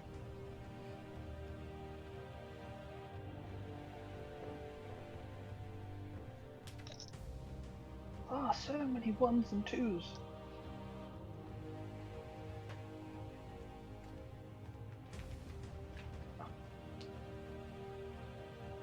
Uh, 20 again. So 20 damage. 20 damage, yeah, nice. And then I'm going to bonus action, attack again. Okay. Make an attack, please, with advantage. 28. Oh, that hits. And that is 9 damage. With that, you can describe to us how you slay the other red mage. Going to run up to him, 1 slash attacking straight across, and then 2nd slash head comes off. Oh no! So gory. But yes, you can do that, and because they're Lego figures, I'm just gonna. Yep. Bloop. Oh, there's the head. Do we need to take up the age rating of the stream to show decapitation like that? Well, I believe Dan did an F-bomb earlier, so I think that horse has bolted. Besides, there is an advisory on our live streams and such, so we're good. Okay. We're good, man. I didn't want kids to see Lego decapitations. In fairness, even as an adult, I would find a stuffed animal having its head torn off very disturbing. To be upsetting. Fair, all the Lego games are Peggy 7, so Good shout. If you are below 7 years old, welcome to Twitch. That's a spectacularly specific bit of knowledge that you dropped on us there, Jess. I appreciate that level of nerdiness. I can but applaud. Amazing. it helps when you used to work at Game in HMV. Sure. Well, Okay. Yeah, that makes. Didn't you know a lot that of Jess sense. is the voice for Peggy? She's the one who goes Peggy 7. Oh right. Peggy. I was going to say Peggy 12 is you. Wow, amazing. I'm honoured. Peggy 12A. Real. Cannot tell it was you. That's a really good performance. It's chameleonic, right? Yeah. Okay, so that's Seth's turn. Leo, make a death save, please. Yeah. Yeah. Welcome to level 9. You have 20 HP. Death. Make a death save immediately. It's 10 and above, right? That's what Yes, it is. please. Cool. You can use inspiration if you would like. Below 10. Okay, one fail. Critical, not a not a natty 1. Not a natty. Oof. All right. 4. It's this lady's turn. She is stunned by Brucon. So that's her turn. Brucon is next. Yep. All kinds of pain coming this way. Yeah. Are you gonna run back? Yeah. Yeah, you know exactly what's happening here. Yeah. You gonna maybe try and lay on a stunning strike? Yeah. Well, I don't know about Stunning Strike, but I'm for sure going to attack her with advantage because Stunning Strike lasts until the end of my next turn. So correct. Yeah. Here comes the first one. Hit it with that. Oh dear God!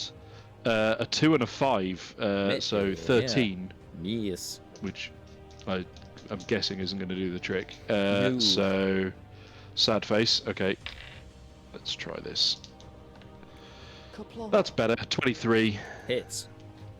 I have a feeling key points are going to be in high demand today. And I've already spent 2, so I am not going to spend another key point. But I will bonus action make an additional an unarmed strike. You did hit with the second attack though. What was the damage? I haven't rolled it yet. I'm going to see how many. Oh, you're doing them all together. I see. I'm doing them all together. Again, I rolled a 2 and a 5, so a 13. So I only hit with 1 attack, which is aggravating. Oh man. How? Don't mind making a check. How close to death's door does this remaining red mage look? Not yet. They don't look like they're near death's door yet. Okay, in that case,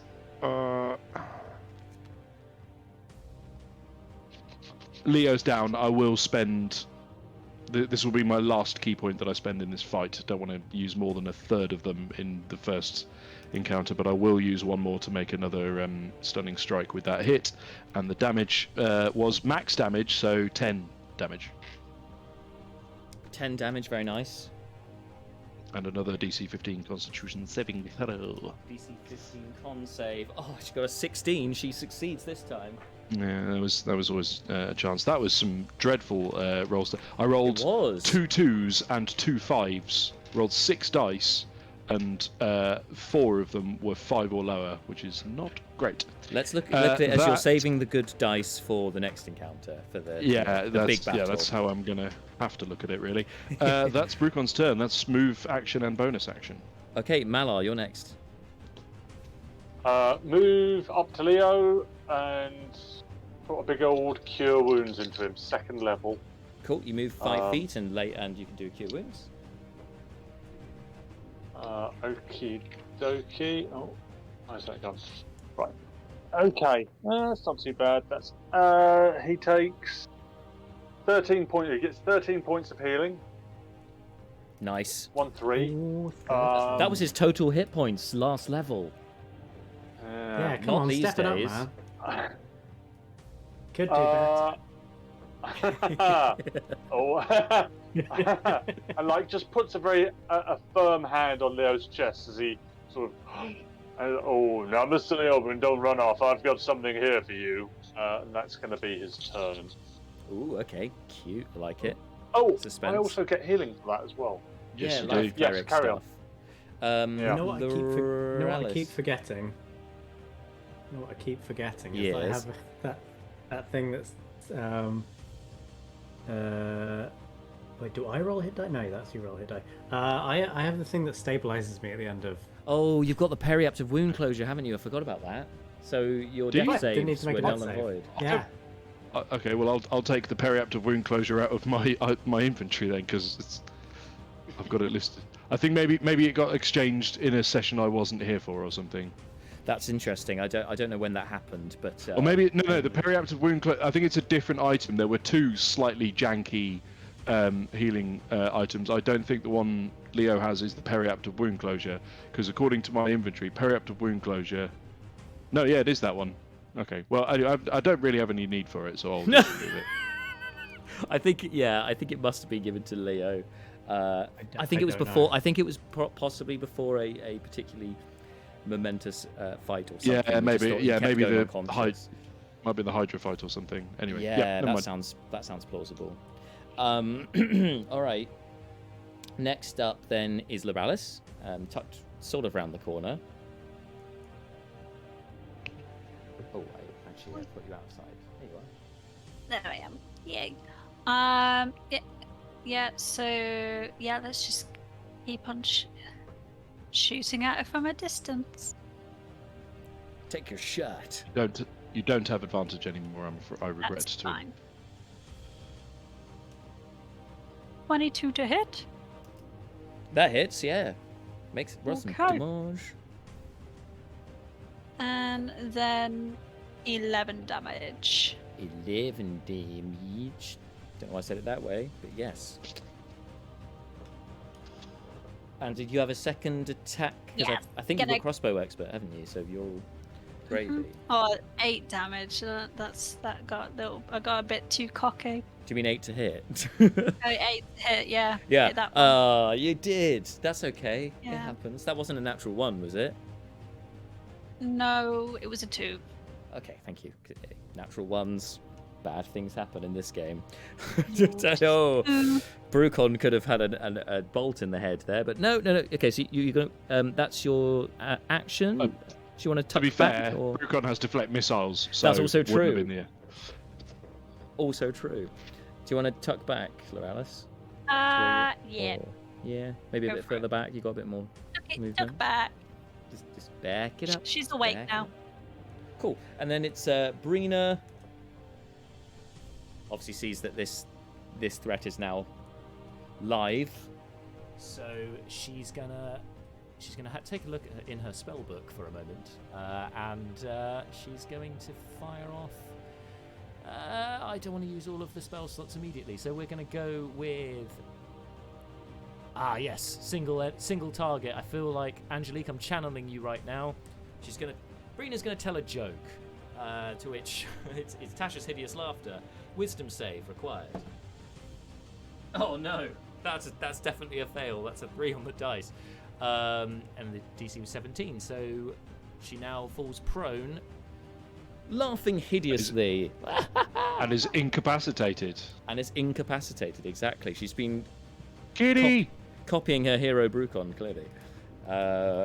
Seth, you are. Oh, sorry. Brina's also going to be like and then hide around the corner with the Loralis, being like, "This is really exciting," and then it's Seth's go.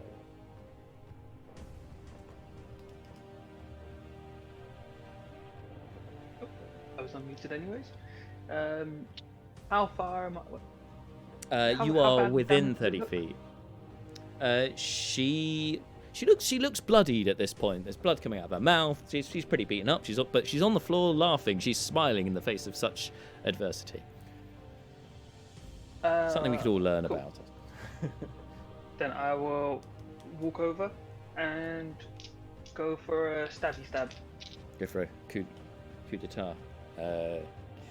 Yeah. Is it with advantage? She's lying down or incapacitated? It's advantage, yes, for her being prone.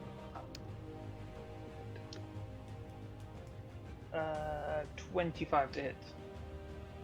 Oh yeah, that hits. Oh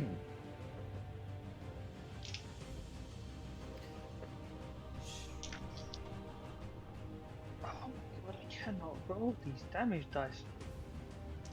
1, 2, 3, 4. You need to put them in dice jail. Yes. 11 plus 7, 18. 18 damage. Okay, nice. The fact that I'm rolling 5 dice and I can't get above like 13 on my dice rolls. Ah, painful. So that is it's 18 damage, which means that before you do anything else, she now gets to make the save, and with advantage, because Tasha's hideous laughter specifies that you get advantage on the save when you take damage, and get to remake it. And now she is no longer incapacitated. That was a natural 20. She is still prone though, so you can make your bonus action attack if you wanted to, with advantage still. Yeah. 26 to hit. Oh yeah, that hits. Come on, higher than a 2. Haha, 3. Haha, 3 10 damage. Oh, 10 That damage. was the inevitable thing that was going to happen there, wasn't it? I was honestly expecting a 1. I thought if I said it, I was like, I'm gonna get a 1. So that's 10 total. Nice. Okay, that's your turn then, Leobrin. You're now have been healed by Malar. You're prone, but it's your turn. You can do stuff.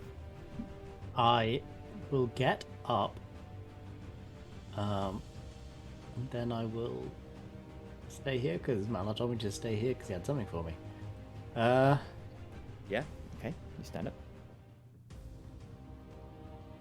I can see no standing mages. It's just she's just the one, and she's prone. Cool. Yeah, and stay down. What you got for me, Malar? What's up? Enter. Malar, it's your turn. You can respond. Oh no, I'm so sorry. It's not your turn at all. But you can respond now. But sorry, I've completely skipped over the order. By accident. I was gonna say after Leo, it's the mages, right? And then it's Brucon. Yeah, sorry. Sorry, go ahead, Malar. He will see the Pripyat out of health and go, oh, never mind, Mr. Leobrin, never mind. Prairie of health is also another thing. Yeah. Possibly thought of. That might be the other item, perhaps. But anyway, we can figure that out another time. So it's now the Red Mage's turn. Oh my God, she's got a turn? What? What is this madness?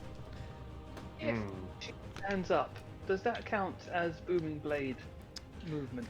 Do you know what? I think it would count. You have to use movement to stand up. Because you have to use half your movement, so it makes total sense. So from the ground, she is going to cast a spell. No, I should have waited. No, no, hang on. She's casting a spell, is she? Yeah. Next to Brucon's Brucon, who has Yeah, Brucon's going to use his reaction to punch. I'm going to kick her in the head. Oh God. Okay, yeah. And you got advantage because she's prone. Oh dear. Okay, so that's a 22 to hit. Oh, that hits. Yep. Yeah, and she will take 8 damage. 8 damage. Okay, ouch. And can she still cast the spell, or does that? Yeah, it doesn't. Yeah, it doesn't. It's not like a sentinel thing. It just lets me it just lets me get free hits off people casting spells. I suppose it's helpful if they are concentrating, because then they have to make a concentration check. Yeah. That's cool. With disadvantage, because that's another thing that Mage Slayer does. Yeah. Oh, synergy. However, in this case, I just kick her in the head. She feels the kick in the head. She looks up to you. She's got that kick was forceful enough that her one eye is a lot more open than the other one at this point. There's blood like dribbling out of her mouth, and she's like, "I should have killed you guys back at the Eyrie." She calls down a column of divine fire from the heavens down into a 10-foot radius. 40-foot high cylinder, 10-foot radius is not going to catch Malar and Leo, but it will catch herself along with Brucon and Seth. Flame Strike. Flame Strike. Good Fight. spell. Dexterity saving throws for both of you. Probably the worst targets for this spell because you both got I was dope gonna say, dexterity. So I rolled to 24 and therefore I'm completely unaffected. Jesus Christ! Yeah. 18. 18. Do you have evasion as well? No, I don't. I'm 1 level off. You are. Because you multi-classed. Yeah. All right. So this is what you get for trying to cheese the game. Well, we did think it was going to go to level 20 originally, so his master plan could have worked. If I did multi-class, that would have only been because I was afraid of Neris hitting us more than enemies. Yeah, true. Fair. So sorry, you got 18, did you say? Yes. Okay, so you take... Just double checking 1 second.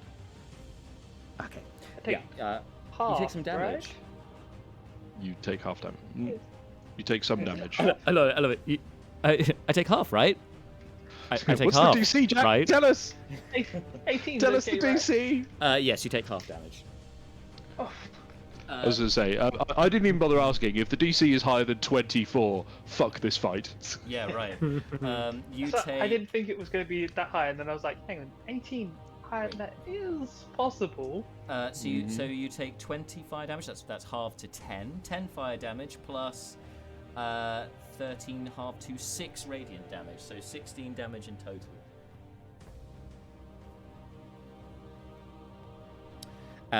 She also does that to herself, and which kills her. She killed herself in a fiery. Last one, I should have killed you back in the Eyrie, and then basically does. She basically had a "you always were an asshole, Gorman" moment, except for your enemies.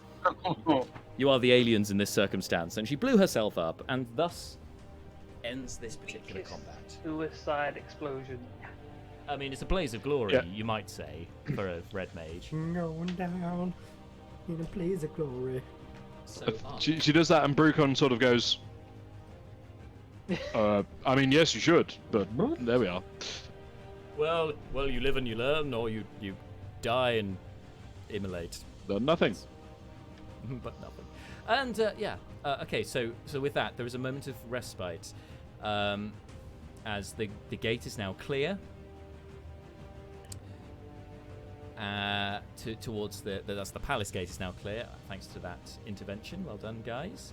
And in front of you, the gates beckon, but you hear one more explosion above you from a fireball from elsewhere, and a wyvern comes crashing down to the ground. Its rider kind of collapses off of the wyvern, but looks to be alive still. They're in full plate armor, but Brucon, you recognise this. Of course it's Lambold. Of course it's Lambold. Yeah, of course it is. There he is. I rush over to him and help him to his feet and go, "Oh, Lambold, good to see you. A dramatic entrance, even by your standards. How are you all right?" And like spits out a load of blood.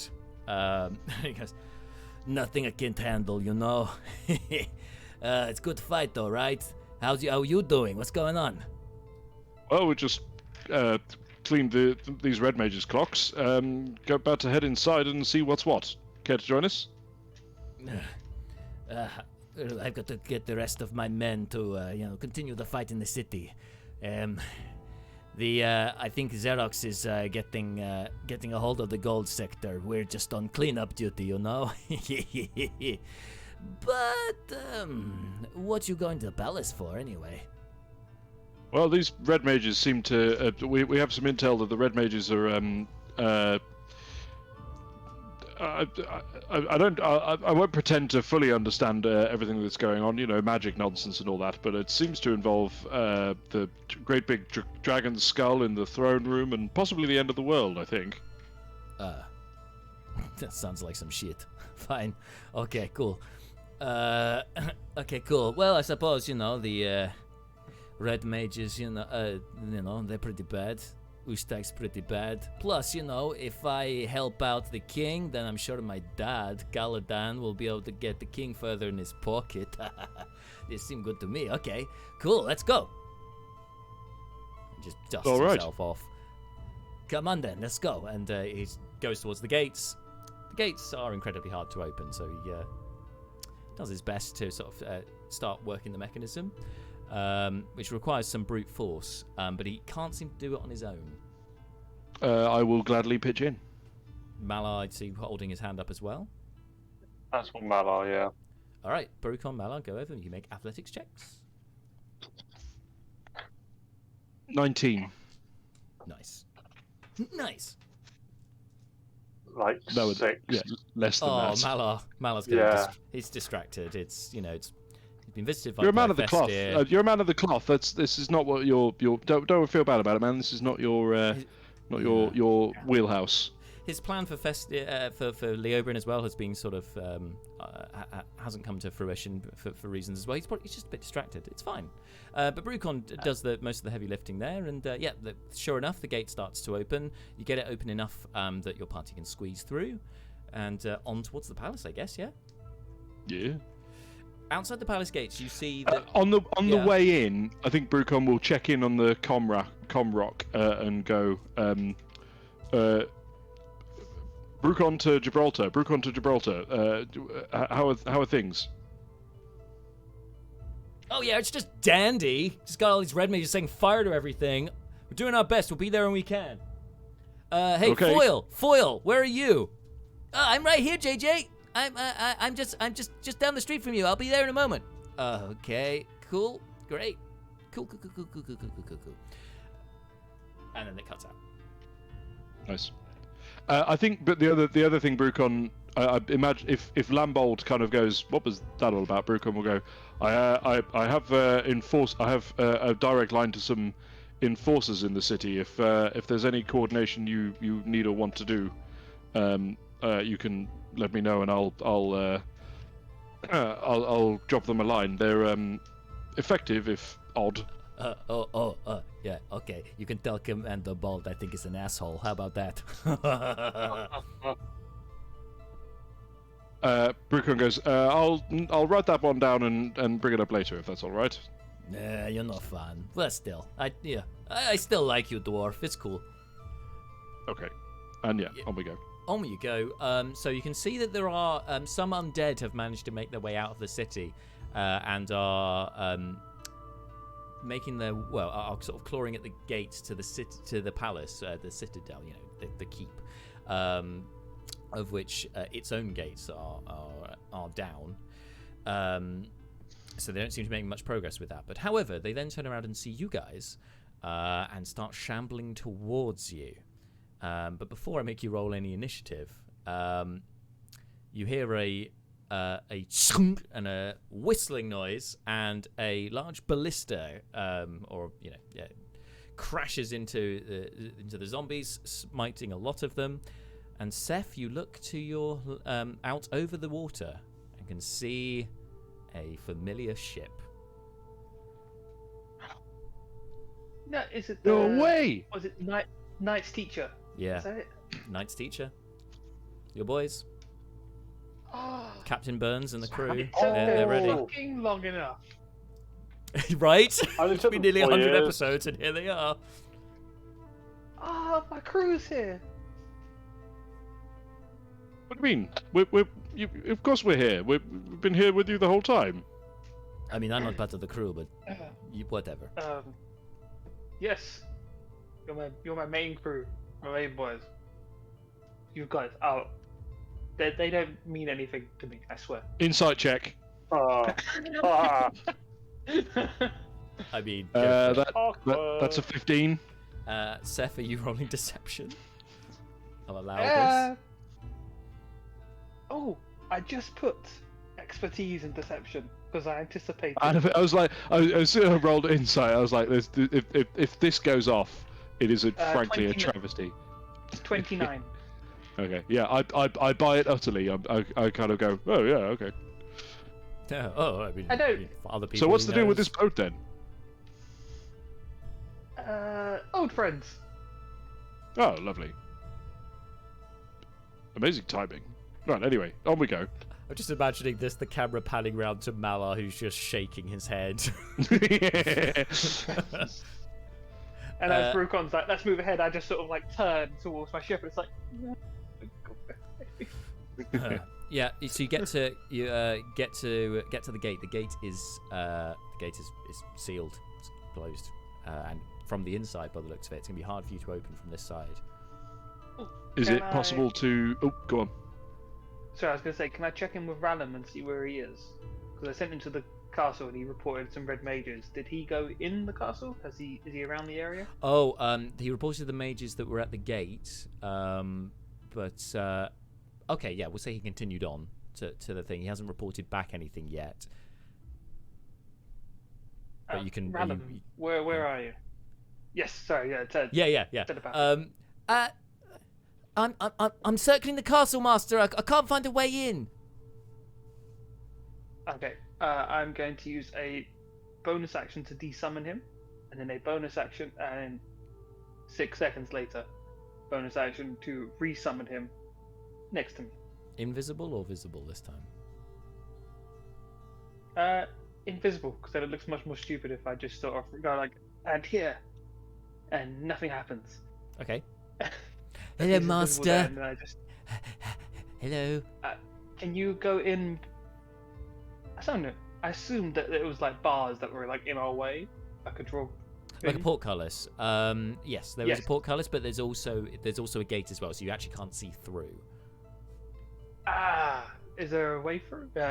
When I say way through, is there a small gap that a small imp / raven / spider could fit through? It's outdoors, so we could fly over it. We could fly over the battlements. How high are the walls? Let's not do it the easy Brucon, way. I'm glad you asked, level 9 monk. I'm glad you asked. It's about 40 odd feet. Oh, yeah. I think Brucon just moonwalks up the wall. Brucon sees me like talking to my familiar. It's like, okay, you'll fly. Yeah, Brucon's like, I got this. So no, I didn't say it. Don't say a word. Like I see Seth having this kind of like exchange, and then just kind of go, and then just step away to the side a little bit, and then and climb up the wall and drop down the other side.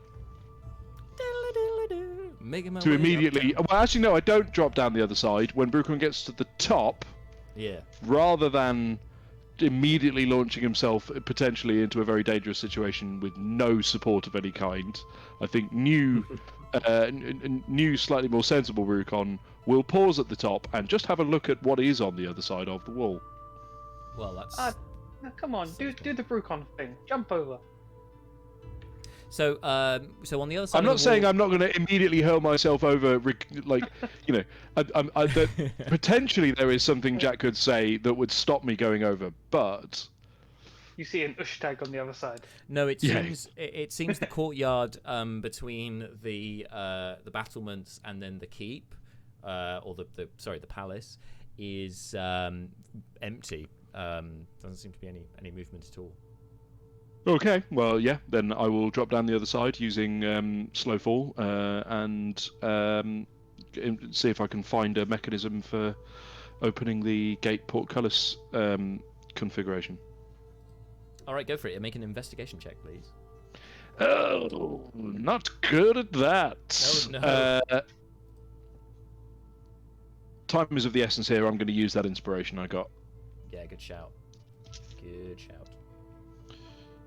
Glad I did, because one of those was an 8. I have 0 modifier to investigation. One of those was an 8, but the other one, see if you can guess which dice it was.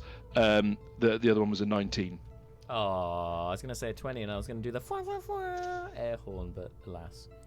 I was waiting for a 2 or a 5. I know, right? Yeah. That was statistically, that is the most likely thing it would have read.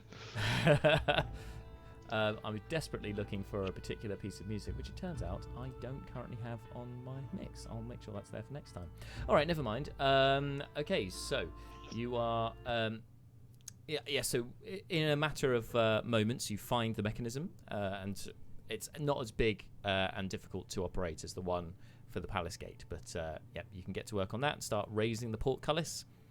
The gate itself, it's just barred on the inside, so it's the portcullis first and then it's the gate after that, so it's really the portcullis is reinforcing the gate. So there's just a bar that you just need to take off, which you can do so. This all takes a couple of minutes, and then you can pull open the gate, and the others you can come inside. Of course, then it's getting inside the palace itself. The door to the palace also is closed, and it would appear to be locked. Sorry, was that? There's a rogue in the party. Sorry. Yeah, I was going to say I got nothing on this one. I zoned out Do we for like knock? 20 seconds. Did Brucon let us in? You're inside the walls of the keep, but you're not inside the. Sorry. Cool. Yeah, you're not inside the palace. I went complete mind blank for 30 seconds. I was still waiting to be let in the castle. Seth's just standing there staring into space. talking to his not with us, familiar. I'm sorry. Yeah, I'm really sorry. I was 100% not with it. I thought we were still waiting to come in. Cool. Oh, we can enter now. Okay, yes. So there's Yeah. the door to the palace now. So the next door, the next roadblock for you, is locked. So, I'm here again. Can I use my thieves' tool? And You try to can unlock use it? your thieves' tools. Yes, of course you can. Does anyone else have thieves' tools trained, just out of interest? No? Definitely not me. Yes, If you need me to make a Loralis, you beer. can assist if you would like. You can help if you would. Oh, go on. I will help. So why don't we, to make this fun, why don't you both roll rather than having one roll with advantage, yeah? Competitive lockpicking. Yeah. Be We're just better sitting there than with Seth. half a Be lock better pick than set Seth. each. Be better than Seth. I do have expertise in it. Oh, yeah, I don't have expertise, just proficiency. So, Oh, 15. 27. Okay, between the two of you, and Loralis can claim some credit. Who's to say, really, who made the particular contribution? You don't It's a know! team. It's like, when you get the university and you get it's the very annoying thing where you get a team assignment and like one of you does much more of the work and then you can share the credit. 100%. I definitely had that experience at school as well. There's 6 of you on a project, and then there's just one of you doing the work. The other 5 are just there. Brilliant. I've chosen my expertise as well. Yes, Like so you decide everything to I do. both try and carry the sofa together, with Seth lifting the sofa and Loralis pretending to hold the sofa. Brilliant. And yes, to use that analogy, the door is unlocked, and you can open it. Open Yes. and Open proceed. it. As soon as you open the door, guys, you can hear echoing chants from within. And Some close of, it. Some of it appears to be in Draconic. And with nope. Have we lost our only Dracon? Oh no, we've got Loralis. Loralis Oh, knows Draconic. Yeah. Draconic. Oh, yeah. I thought, is that a Draconic person? No. No, Neris was our only Draconic speaking person. But yes, so you recognise some of the words in Draconic, but all of you would hear Ushtag amongst the things that are being chanted. You all recognise that word. Coming from deeper within. It seems to be coming from the throne room, in fact. Ooh. Okay. Let's get going. Get going. Can I send Rallum a little bit ahead of us, invisible? Yeah. Yes, you can. Through the corridors. Rallum gets there first. I'm going to look through his eyes, so I'm going to turn to fight. Can someone lead me? I'm going to look through my familiar's eyes, so I can't see where we're going. I'll help Seth. And Brina grabs your hand. There you go. Oh, She's thank not here. God Give for us that. something to do. Mala was going to so walk me into a wall. I can Oh. see it. At his mercy. Yes. I can just see where his kindness would take it. I'm sorry, I don't want to block you there, Dan. If you want to, if Mala wants to get involved, Brina will let him. Backtrack, block him. I was just I don't know if he's popped in or not, but Seth just feels 2 very large elephantine hands just grip his shoulders like, oh, Mr. Seth. Large hands you have. I've been waiting for an opening like that for weeks. Let me guide you spiritually. Let me be your spiritual guide, Loxodon, Mr. Seth. And just leans in up to an ear. Let me be your eyes. Mala, have some inspiration because that is 100% citing what happened earlier with Vestir, and I love it. Give an intimidation check. I was gonna say, aren't you blind and deaf while you're using the senses of your familiar, so you don't actually hear that? I can't recall if it's both senses. We've channeled a wide array of energies in this stream. That was by far the creepiest. Yeah. It's been a wild ride, you guys. Rallum, you can. I mean, obviously, feel free to keep looking this up. Yeah. I am deaf and blind. I didn't hear that. No idea what he said. Amazing. I just feel his hands on my shoulders, and I just give him a tap on his hands on my shoulder, like a thank you for directing me so kindly. Rallum and Seth, through Rallum, you see in the throne room there is a throng of red mages, most of them prostrate, all chanting together. In the center of the throne room, the throne itself has been cast aside, which was no easy feat, because you can see the sort of remains of the foundations as it was carved in stone. Has been moved aside, and the dragon's skull has all kinds of flames sort of spiraling around it, weaving in and out of the area around it, and it's beginning to rise into the air, and other bits of skeleton are offered up by these red mages individually. Individual pieces are added, and then they sort of float and start coalescing around the skull, connecting piece by piece by piece by piece. Is there a? Oh, sorry. Go on. No, you go ahead. Is there a figure who appears to be, orchestrating, organising the focal point for? Is there some sort of identifiable leader of the people conducting this ritual? Seth, you can make a perception check, see if you can see a leader if you want to. Oh, wait, shit, sorry. For some reason, I had it in my head that we were watching this with our own eyes. Oh, no, it's through Rallum. It's through the familiar. But, Got it, yeah. There's a good point to ask. When I got my 6th level in Rogue, the 2 things I chose to put my expertise in were Deception and Perception. Hey. I've literally only used the things that I've put expertise in today. And that is good, because I rolled shit. But my static bonuses. 14. Sorry. Yes, with 14, no discernible leader amongst this group. It seems they're all working in concert. And how many is throngs of That's about red mages? Probably between a dozen and sort of 15, 16. Oh, that's bad. You don't know that. You don't know how. Whether they're all like OP spellcaster types, but some of them could just be cultists. They don't. With that many numbers, they don't really need to be.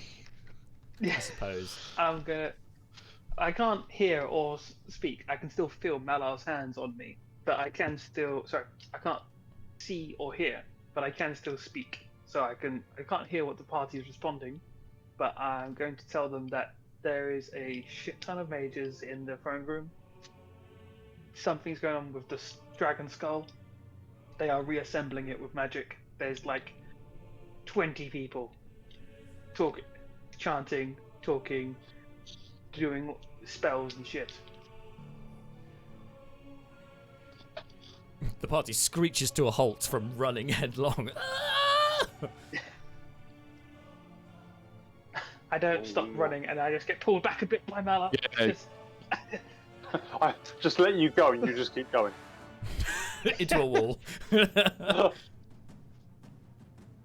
second the hands come off, I slow down a bit because I'm like, hello? Can't hear, can't see. Just like staggering blindly. Amazing. Jack, question. Yeah. The throne room. Yeah. In my head, it has big old windows looking out. It does. Do any of those very windows? Thin, but very tall windows. Yeah. Do any of those windows look at the sea? Can you see the sea from any of those windows? Possibly. You haven't actually looked out. You haven't really looked out of the windows for any discernible length of time, but possibly look out over the sea. Okay. Thank you. I said some. I have an idea, but if Seth can't, if we can't have a conversation with Seth, then it's difficult to do much more with it. And based on your answer, it's still tricky. I'm whack him on the head. Okay, I stop looking through Rallum. Stop looking through Rallum's eyes and come back, and I'm like, cool. What happened to nicely leading me? You let go and then hit me. Oh, Mr. Seth, we need your expertise. I think we need you present so we can strategize. Well, I think what we need is artillery support.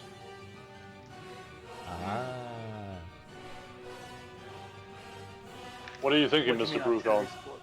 Well, if Seth's old friends on that ship there have a long range weapon that can do a significant amount of damage, if we can arrange it so that they can fire into the throne room, then that might help even the odds a little.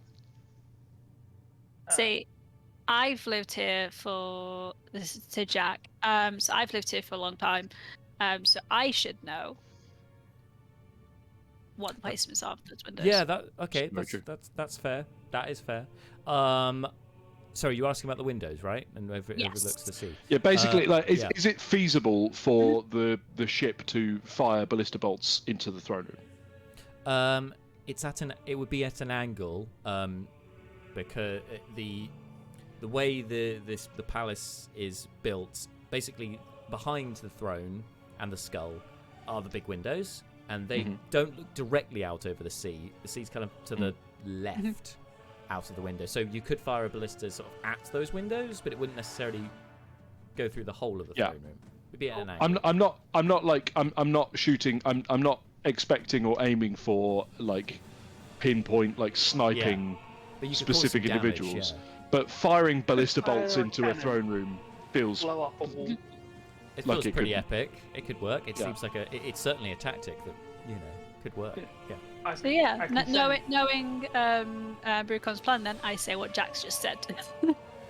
I can smart. If they look at sea, I can send Rallum to the knights. Oh shit! I forgot his name. Knights trader. Oh, to the Knight's teacher, to Captain Burns. Yeah. Knight's teacher. Yeah, I can send Rallum over and tell him to get in position and start firing. Okay, well that seems like a good idea, and the sooner the better. I'm gonna tell Rallum, who is still invisible, to head out through the closest window to the outside and locate the Knight's teacher from view, and tell him to head over towards it as quick as he can. Cool. You can do so, and just as you send him off, guys, you hear had some hurried footsteps from your right, and coming down a corridor. You then see, sort of screeching to a halt, is a familiar face in red robes. Oh, hello. Is it Damon? Damon. Kill him. It is Damon, yes. With the Fire everything. Look, anti-magic's down. I just want to leave. I want nothing more to do with this, frankly. But your red mages here. They left me to die here, Frank. As far as I can see, it's every man for himself. Also, you should know the king and his brother-in-law are locked in a deadly duel just down there. Just managed to get out of there without getting involved. So this is Damon saying this. Yeah. Insight check. All right. Yeah. Brina, do. Shit. Well, Brucon believes him implicitly. That's 5. Brucon's like, oh, amazing! Another ally. We've made so many friends today. This is so many friends recently. This is lovely. That checks out. No matter the insight, I never bothered with people that I've got planned to kill. That seems fair. Can Brina do the circle thing? I'm going to grab him by his the scruff of his neck and be like, "You will take us to them."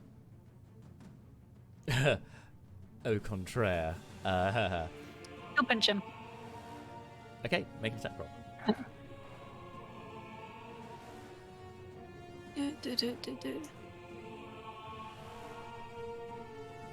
Oh, it's only 12. Damn. 12 would, not enough. But he just looks at you and looks at everyone else and says, "She's new. Well, it was lovely to see you all, but toodles," and then casts Dimension Door. Is he within 5 feet of me? He's not, but would you like Brina to cast Counterspell? Yes. Yeah. Would we like Brina to stop the closest thing we have to a mortal nemesis from just fucking up? I think the answer to that question is yes. Yes, we would. Yes.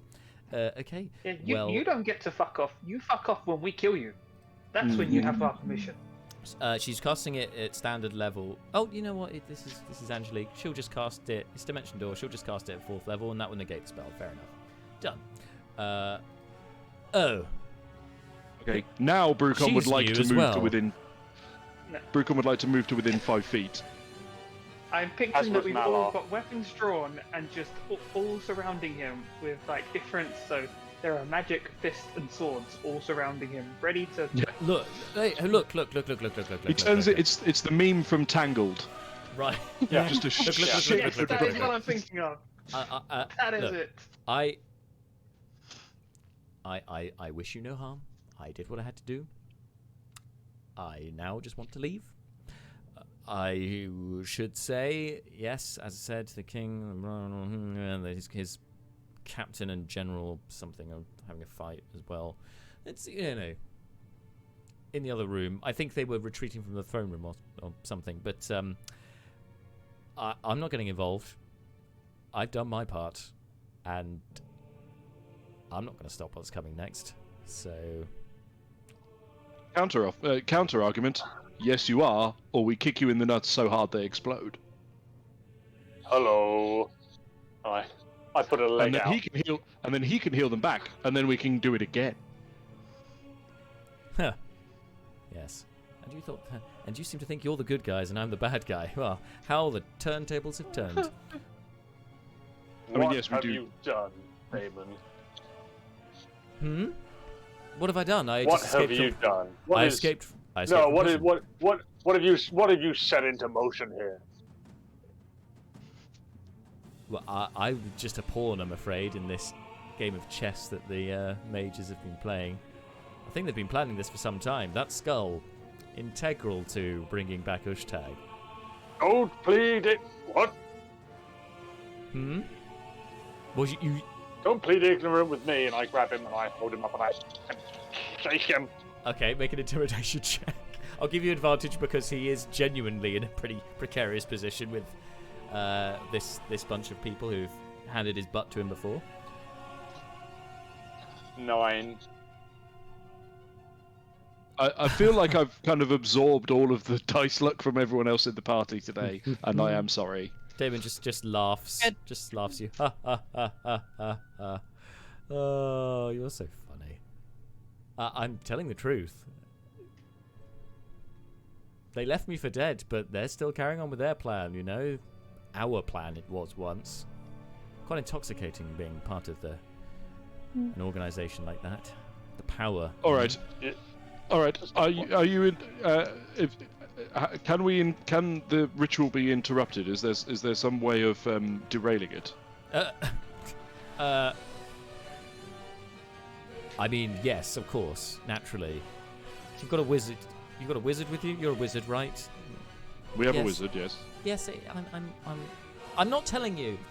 Yes, she's a wizard.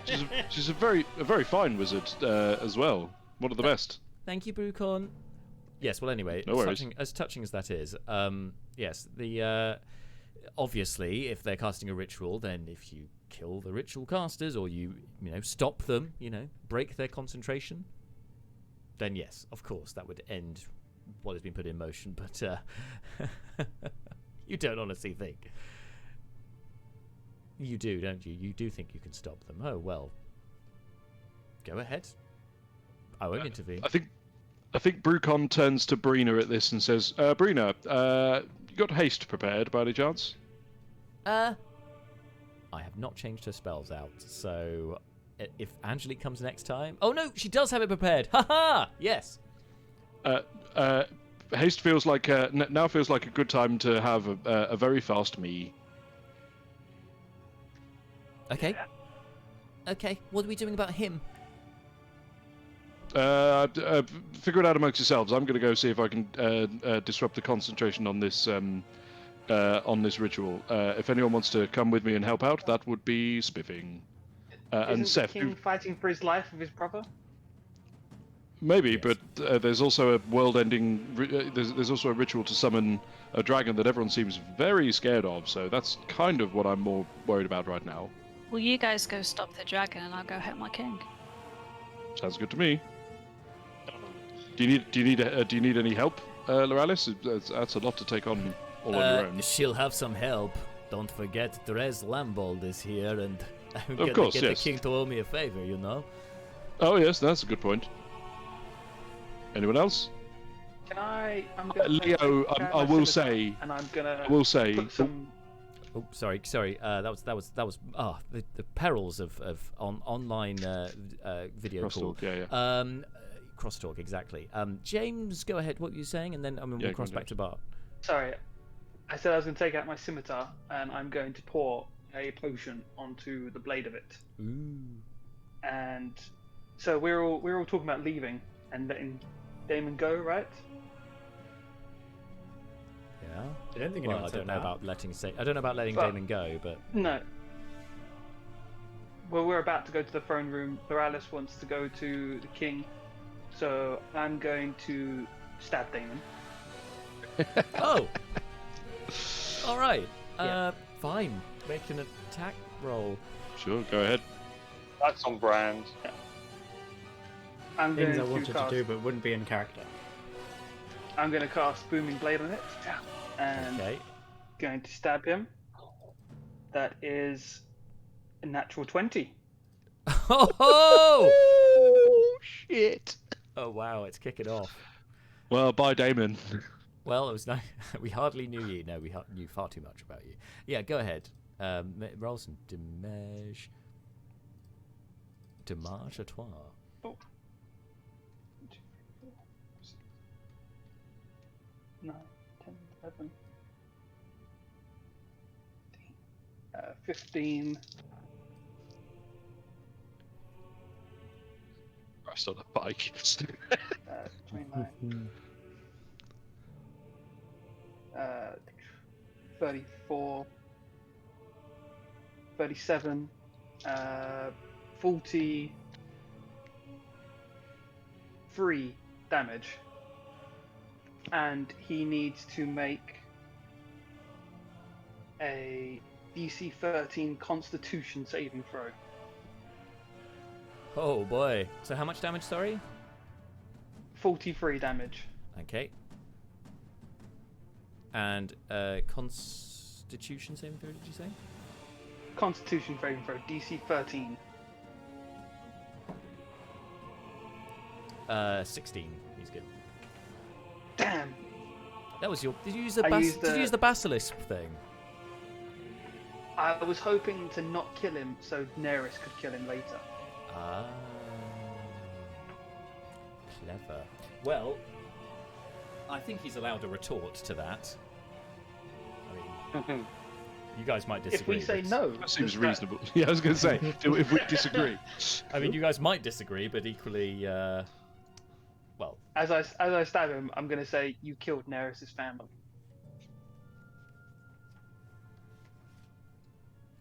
okay. I like it. Take some inspiration if you don't already have it. He just like spits out some blood into your face, and breathes, and I do it all again. And he casts, one moment, please. I just need to double check. This spell. One moment. Alright, a long spell name. I don't recognise it. I don't recognise your spell, I'm therefore just it does going to nothing roll to it. me. I'm just rolling now. I come I from don't the, I recognise come, one moment, please. I come from the skeptic. Bart's either rolled a 2, a 5, or a dirty 20. Okay, so No, none of those. What's the other kind of 20, James? Yes! You made I mean, it's- slaying I brilliant. don't get. bastard. Yeah, I just get to roll an extra d6 of damage. It's unlikely to be that significant. But the you can. narrative juice. Can you stun him? I can't. I could stun him, but it wouldn't stop him casting the spell. Seth, you need to make a charisma saving throw. I'm going to use my inspiration because fuck him. Yeah, okay. He takes 9 the damage. shortest inspiration click I've ever had. And he'll make a concentration check. Oh, I rolled 2 16s. Can I have my inspiration back? He makes the concentration. He makes the concentration check with disadvantage because Mage Slayer. Okay. Still maintains that is concentration. 19 total. That's fair. 19. Can I get my inspiration back because I rolled the same number on both dice? Is that how that works? No. Oh, I'm sorry to say. That look of pity from Jackman, like, yeah, don't even try. No. I was really excited because I looked at the second dice I picked up and I was like, yes, 16. The inspiration was worth it. And then I looked at my original dice and I was like, 16. Fucking inspiration. You got 19 in total, right? So you, yes. So yes. you feel the effects and you feel yourself being pulled out of this plane of existence, but you will yourself to maintain your presence. You are not banished. And the spell fails. Good. Huh. Fine. You can have that hit. Fine. Just if you would allow me to pass from this place peacefully, so that you can maintain your image as the good guys, he says pointedly, looking at Seth. That would be marvelous. Since when? What? Since when was that a thing? We're the pit champions, you're not the good pit guys. Champions. Yes, everyone says you're heroes. You know, you can't be killing an unarmed man. If Neris was here, you'd already be dead. We're just doing what needs to be done. Yeah. Also, clearly not unarmed. I mean, ifs and buts, semantics. Okay, well this is lovely, but there's we have a world to save, and time's a wasting. So yes, maybe you should pull focus on the dragon rather than on this lowly sorcerer. Makes sense. Right, I'm going to go because there's you guys are not going to keep up with me. Okay, yep. Heads towards the throne room. Do you know what? I'll activate the boots of speed as well, just to make it really dumb. So my base speed is now 180 feet. So cheese. No, no. Sorry, that's not right. It's base speed is 90, but you can. It'll be 130. Yeah, it'll be 135, and then yeah. Yeah, still. Is it only 135? But if you use Step of the Wind, yeah, then you could. Yeah, I'm not going to spend key points to do that, but I will be dashing. So yeah, that's very fast. Very dashing. Okay, so you're heading off in that direction. Loralis and Drez, and anyone else heading towards the king and the prince. No. The thing, something I was going to say earlier. I really worry. Like Leo against 15 mages, I think is just going to instantly die. Like a dramatic clash involving a small number of people feels to me. It's clearly it's Marshall's character, but yeah, sorry, I should stop talking. Sorry, shut up, Bart. Is no one gonna kill Damon with me? Kill the arch enemy of Neris? Yes. Maybe you should all. Oh, you're saying this out of character. I'm sorry. Yeah, but everyone looks like they're leaving while I'm stabbing a guy. Well, okay, Brucon. I was gonna kick him in the balls. That was it. Once Brucon leaves, Damon sees the opportunity and he's gonna dimension door again. I can hit him 3 times with the halberd if you want. He's gonna dimension door. He's gonna dimension door, guys. I feel like I don't. Yeah, but we've some time has passed. Brucon's run away. Like I'm gonna keep attacking. Anyway. Okay. I'm gonna keep attacking him. He's gone. He's dimension dooring. He's teleporting he away. Dimension doors. Yeah. Brina won't stop him this time because I don't want to use all of Angelique's slots. But after he cast banishment, I would have kept attacking. You're like attack him again. Yeah. Or out of frustration. Huh? Out of frustration. Yeah. No, out of murder. I'm murdering him. Just murder in the air.